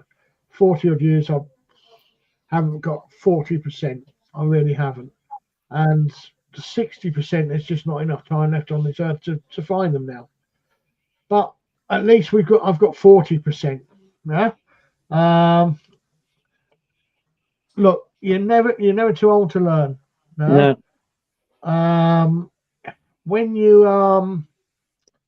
I always say that the day you die is the day you learn how to do that. And until we do that, we won't finish learning. And hopefully we continue learning after that. Whether we're right or wrong about that, we don't know, do we? But it's not I see it as every day's a school day. You know, we learn every day until the day that we do depart, don't we? And then who knows what we're learning once we do depart. But I always see it as, like you're saying, Darren, every day's a school day. You know, if you say, "Oh, there's an expert in the paranormal world," there's never really an expert. You know, it's people that are at the top of their game. I could go with that. But somebody says, "Oh, I'm an expert in this, in the paranormal," and we've been in it long enough, Darren, haven't we, to know, you know, we don't know it all. every investigation we go on, we learn something different, a different experience, a different noise, a different type of setting. You know, so every day is a school day. So it doesn't matter whether you start when you're like Daniel's age 14 or you start when you're 80. You know, you just go on and keep learning. Yeah. And I mean, going back to Katie, I mean, she's been on the Champ investigations for the last 10 years, and she's got more evidence than a lot of people that have been doing it for 3-4 times longer than she has herself. Yeah. Unfortunately, you're always going to create a jealousy aspect there, because if you've been doing it for the last 80 years, and somebody comes along in the first 5 minutes, they get something that's bigger and better than you've got. Unfortunately, it's human nature. They become jealous of you, jealous of it, and you're the green-eyed monster. But you know, But we're not like that. You know, what we Tim, get as a team, don't we? You know, now this one here, we don't do that. We do No. not. We don't do one-upmanship. We don't do we're No. better than anyone else. When No, Daniel definitely not. here, I was already open to the idea of Bigfoot in the UK anyway. And Daniel started commenting, and he said, "What do you think about Bigfoot in the UK? What do you think of this?" And not one of us, the people that hadn't even comprehended it, turned around and said, "Oh, don't talk a load of nonsense," yeah?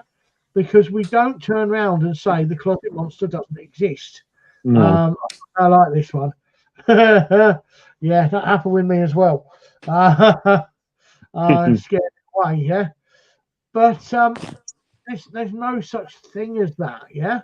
Now, Paul, you've been here. Yes, Rendlesham Forest. Love it. Yeah. I was there last year with Angela, and I've spoken.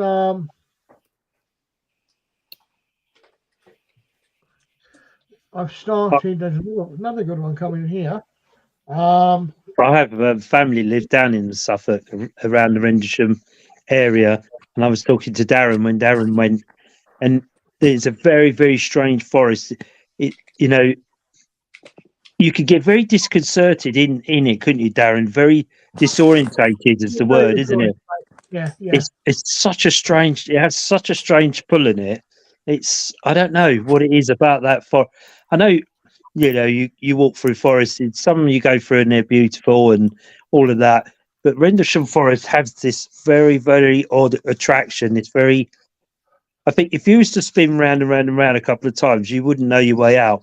That's how, you know, disconcerting it could be, isn't it, Darren? You went there and said the same. I don't think you have to turn around 3 or 4 times to do that. I Mm. think you just go in there, and there's almost a misconception of distance, and you Yeah. misconceive the direction. There doesn't seem to be a direction in there. It's No. I mean, we were there for 4 nights, 3 days, 4 nights. Spent a couple in the forest, where the UFO model is. By the way, is not where the landing was. It's not No. far away. There's 2 landing sites, and I got readings from both. How long are you there for, Tim? That'd be interesting. Is it just a day visit, or are you stopping over? I do plan on going back there this year if I get the chance for a few days. I've got someone else I'm going to meet up there, and you're out. All right. So, yeah. So, basically, when are you going? When are you staying? I will give you some advice on Rendlesham Forest. Not everything is friendly in the forest. Not everything is friendly in the forest. Please believe me on this. Even if you're not a believer of spirit energy and demonic energy, not everything is friendly in that forest. And if you see lights on in the evening, and you see lights in the forest, don't go in there. Stay away. There are also cults in Rendlesham Forest, for those that don't know. You know that, Paul? Yeah. You've actually got 2 colts. Yeah, The thing is, the time you get in there, you'd have had the rangers on you anyway, because they monitor that forest very highly. It's very, like you found, Darren, when they suddenly just turned up. It's very, Yeah, very monitor of that forest. the rangers won't go near the colts. No. They won't go near them. These are not the ones that you wish to mess with. Yeah. I'm not. Yes, Daniel, did you want something, mate? Yeah. So you do know Tim's part of your team, yeah? Yes. So, Yeah. so mate, do you know what we could do to kind of we could arrange to get your team up there? Yeah. Yeah. I mean, we need. Yeah, we could do that. We could do that. If me and There you are have a chat, there we are a can. few things in Rendlesham Forest that we did notice as structures and whatever. There's a lot of kids that make structures up there as well. Yeah. It seems to be a hub for families in recreational time. It's a lovely forest. It's very flat, but it's a lovely forest. But so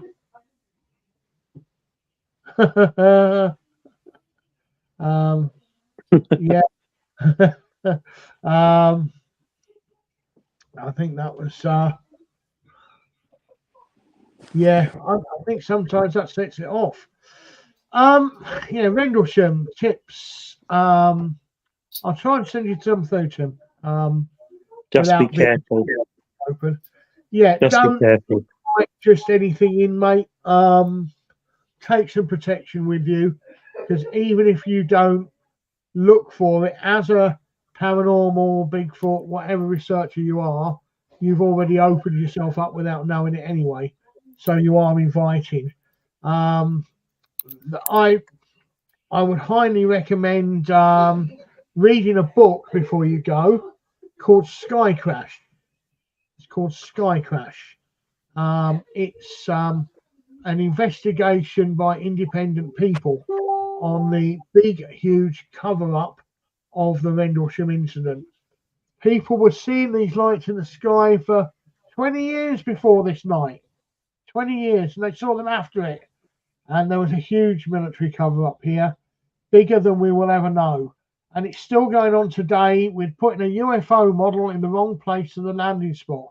So it throws you off the actual landing spot. I don't know what the relevance or why that is, but it is. It's fact. It's in the wrong place. And they only tell there's one. Oh, there was 2 landing places. Julia's off for her battery's about to die, so she's got. I've just put it on mic to try and save the camera. So That's fine. I might just die. Don't say that. Yeah. It might just die. My battery might Yeah. just die, but I tried Let's to make get it off the happen. camera just so it tries to save a bit of power. Trying to look for a lead at the moment, a charger. Sorry. I am.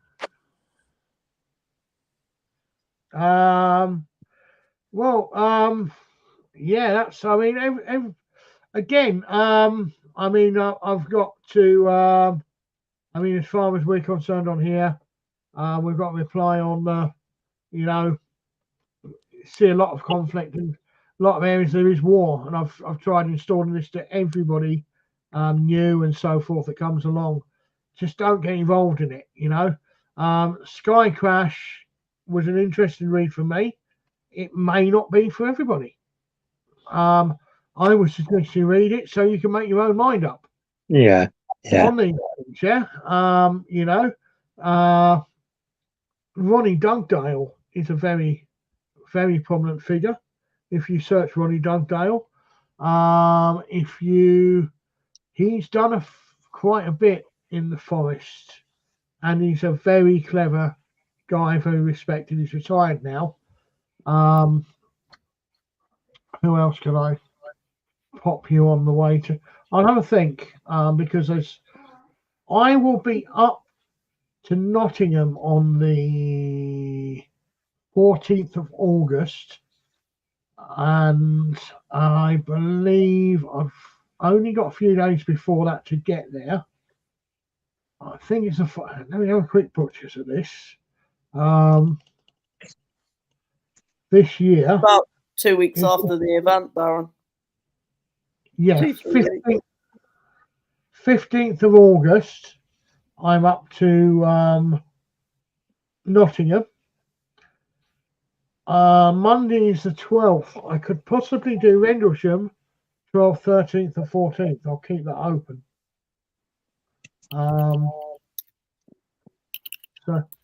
Yes, Mark. Wazelby Forest I will be staying at, which is a it is in fact in Sherwood Forest. It is in Sherwood Forest. It's a annual torchlight festival for us happy campers, and there was last year I believe there was 7,500 units there. This year we have Heather Small headlining. Last year was Will Young. We had Sophie Baxter, Toya, and all them up there. And it's basically 4 days of drink and music and a good laugh. Where you can take the kids, you can take the dog, your own seat, sit in front of the stage, chill out, have a dance, have a rave. They have a rave on a Friday night, a Green King pub marquee, fairground rice, side stalls, food, different cultured food, different talks through the day, and it's a marvellous setting. It really is. It's Wazelby Forest campsite. It's a nature centre and a wellness centre. It's for 4 nights. It's 330 quid for 5 of us. You can't really complain, can you? With all that entertainment, and you can only go there as Caravan and Camping Club members.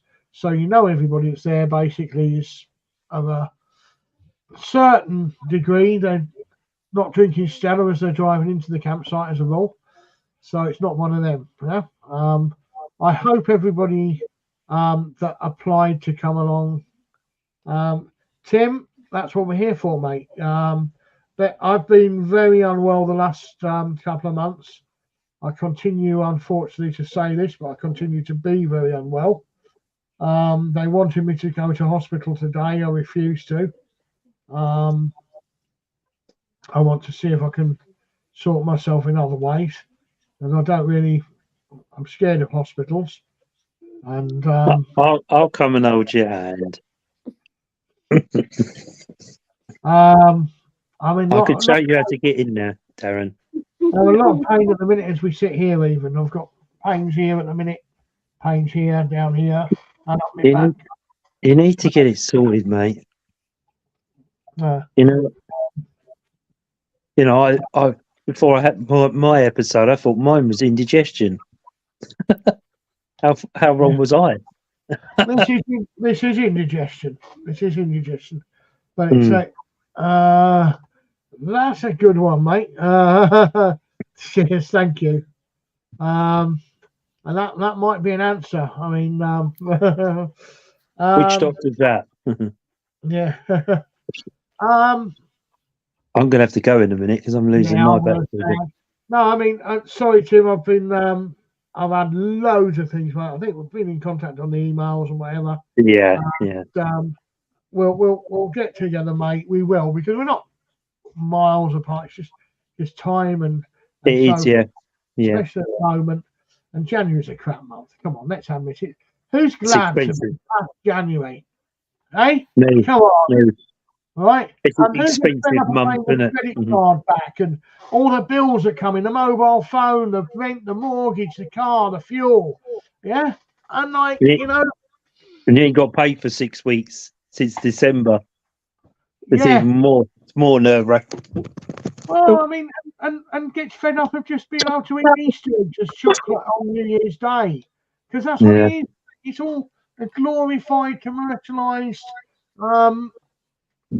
sale. That's all it is to sell you.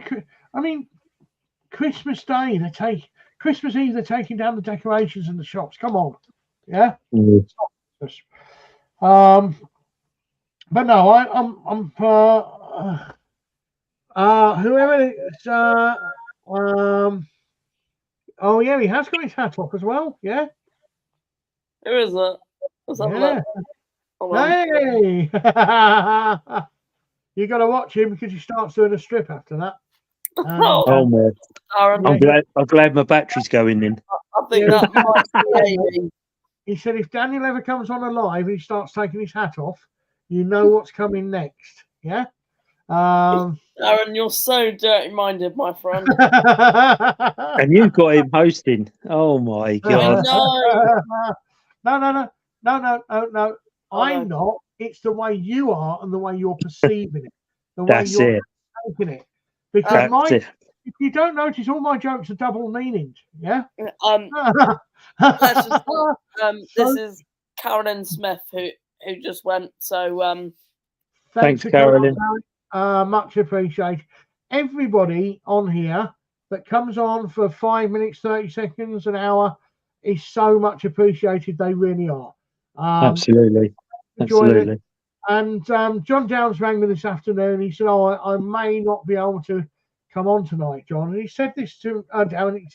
He said this to me before, and I said, "John, I said you should know that don't feel duty bound. You have to come on the show.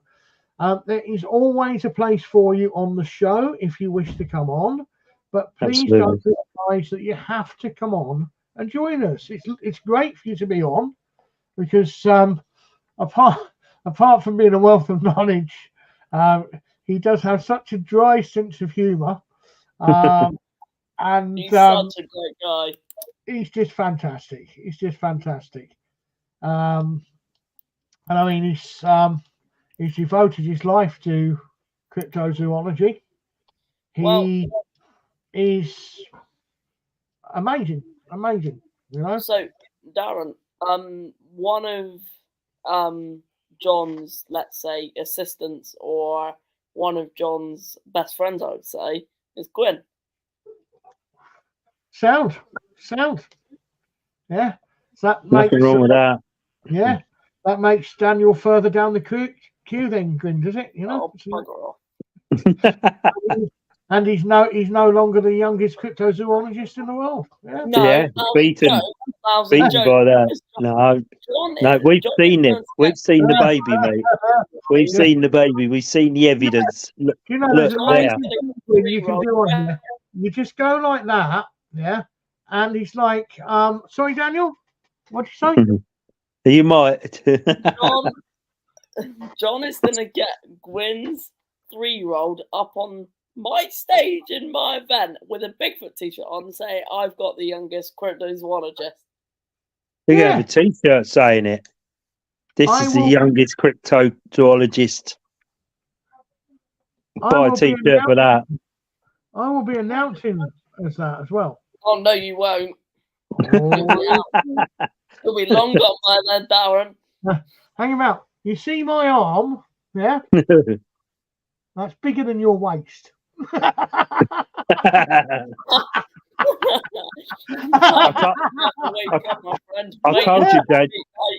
told you, Daniel, put him in the van, do a live feed from the van.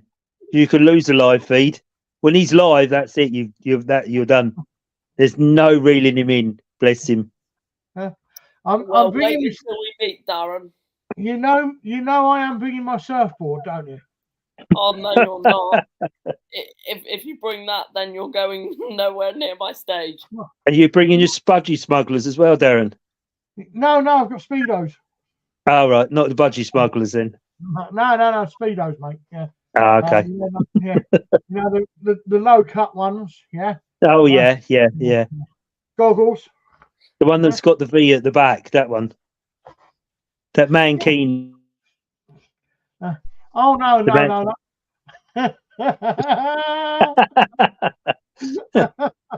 We could always do the stage, go on together, couldn't we, Darren? Me and you, mankinis. Hello and welcome. Oh, maybe we're in the wrong show. We thought this was a surf show.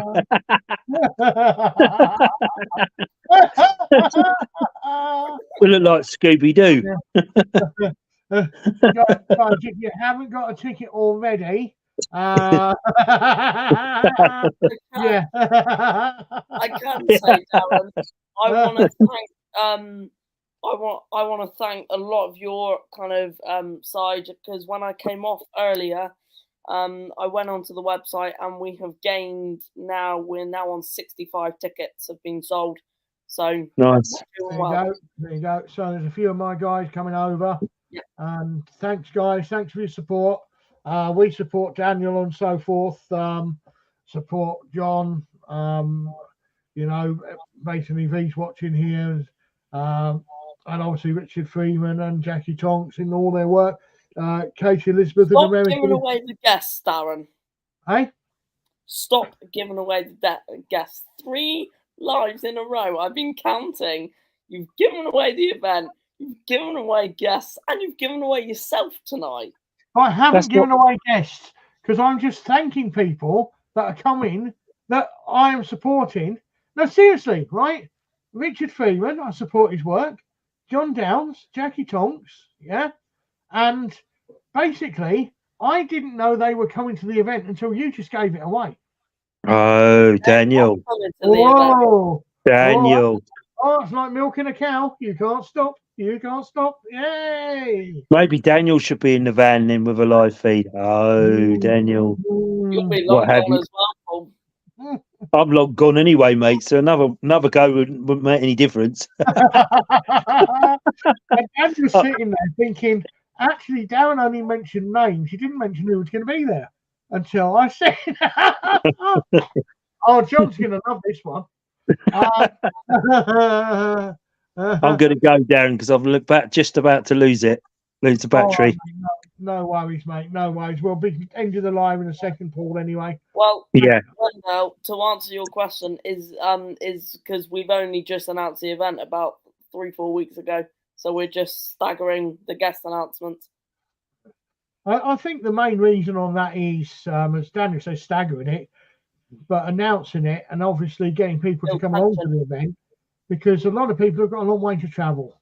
You know, there's people coming from America, a lot of people coming from America, and a lot of people that do this do it as a hobby, and therefore finances aren't as good as they could be, because it costs a lot of money to go out in the field, equipment and so forth, fuel, vehicles and so forth. Therefore, a flight over here could sort of just tip that budget over the edge. So we, you know, these people have got to confirm they're coming and so forth. And if Daniel put a guest list out with 10 people you really wanted to see, went, oh, they're definitely going to be here. You turned up and they weren't there. Who are you going to blame? Him at the end of the day. So it's not so much a secret. It's more we want to confirm that these people are going to be there. And say, if I could let it go, we have some, and I can say, we have some top-notch people in the Bigfoot world, and I'm saying there's a lot. Well, I mean, look at these people that you're negotiating with at the minute, Daniel, and you still don't know 100% whether they're going to be there yet. So there's still people we're waiting on getting an answer from. We're going to be there. We can make it. We can, you know. Mate. It's a hard world out there. It really is a hard world out there. Definitely. You know what? If you're alive and you're happy and you can have a laugh with other people, every day above ground's a good day. You're 2/3 of the way there, mate. Honestly, that's what I say. Every day above ground is a good day.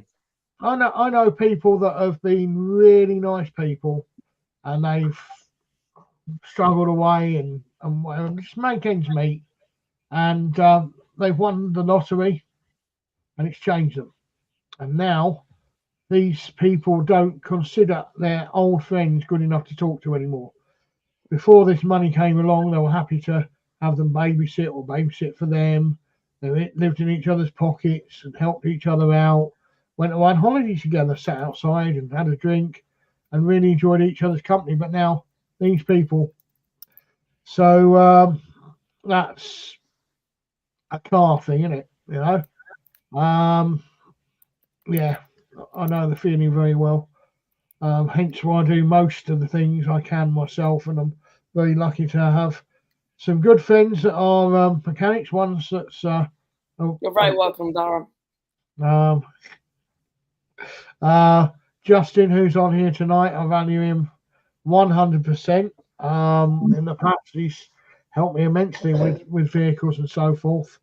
And he even keeps threatening to help me with my 740. And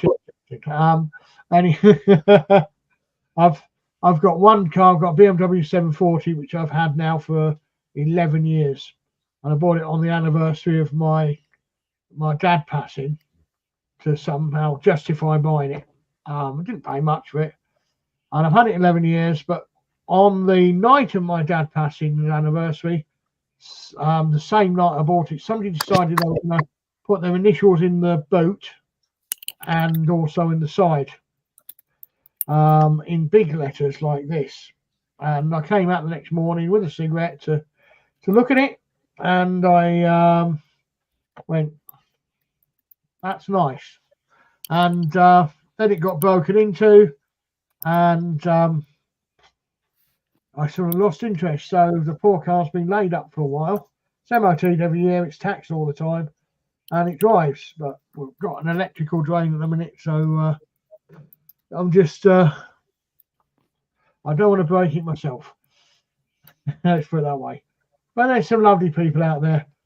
Yes, he has a job. He has a job bossing everybody around, or so he thinks he does. Well, do I have a job? Well, I would argue no, I don't, but it feels like it on a daily basis. Yeah, on the amount of stuff that is coming up, and Darren's aware, and probably Gwyn's aware. I'm having and probably Paul. I have a massive announcement coming next week that Gwyn has had a massive part of, I got the go that it's been uploaded, so it should be out by next week, which is amazing. And so there's a lot going on, so I would argue it does feel like a full-time job, but no, I don't actually have a job.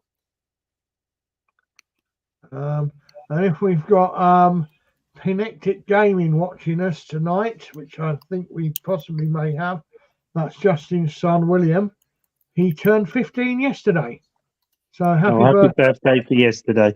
Happy birthday to William for yesterday. He's quite a big lad.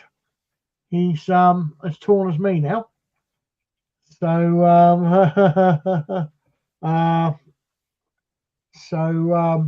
he's he's 6'2". He's very awake in the world, and a lovely lad as well. So happy birthday, William.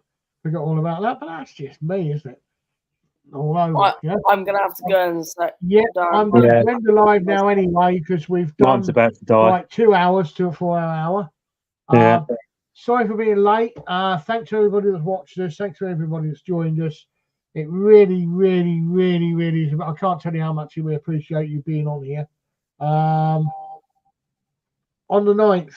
When's our next? Oh, well, happy birthday for the 9th. Happy birthday for the 9th. Happy birthday for the 9th.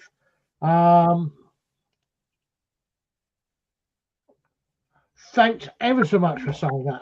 That's what we want. That's what we desire. We want people to enjoy it. Please give us a thumbs up, a like on YouTube or share it if you can. You know, really, when you go back through the next day, and I do look at these, I think everybody does, and go, wow, we had 118 people watch us. Oh, look at that. 2 thumbs up there. We got 5 thumbs up there. Like, shares. You can't explain how it feels inside to get that. Thank you so much.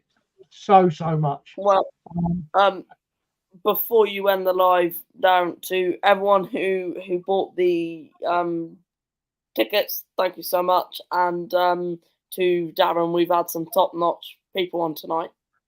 Yes, we have, haven't we? Yeah, really interesting questions. Really interesting. We just need to get them on and chat. Yeah. Well, we've already had a couple of offers. So over the next couple of weeks, get some people on, promote themselves, tell us some stories. Yeah. This is just amazing. It's the response we wanted. Yeah. Over a year ago when we started it. Absolutely. This is absolutely fantastic. Anyway, I'm going to end the live now. We normally have 2 minutes sort of afterwards. Thanks so much, guys. From all of us. Julian's had to go because the phone went flat. Mine's about to go. Paul's is about to go. Sorry for overrunning, but we just... Yeah. Thanks so much, Nice to see you, Gwen. Take care. Yeah. Look after that little cryptozoologist.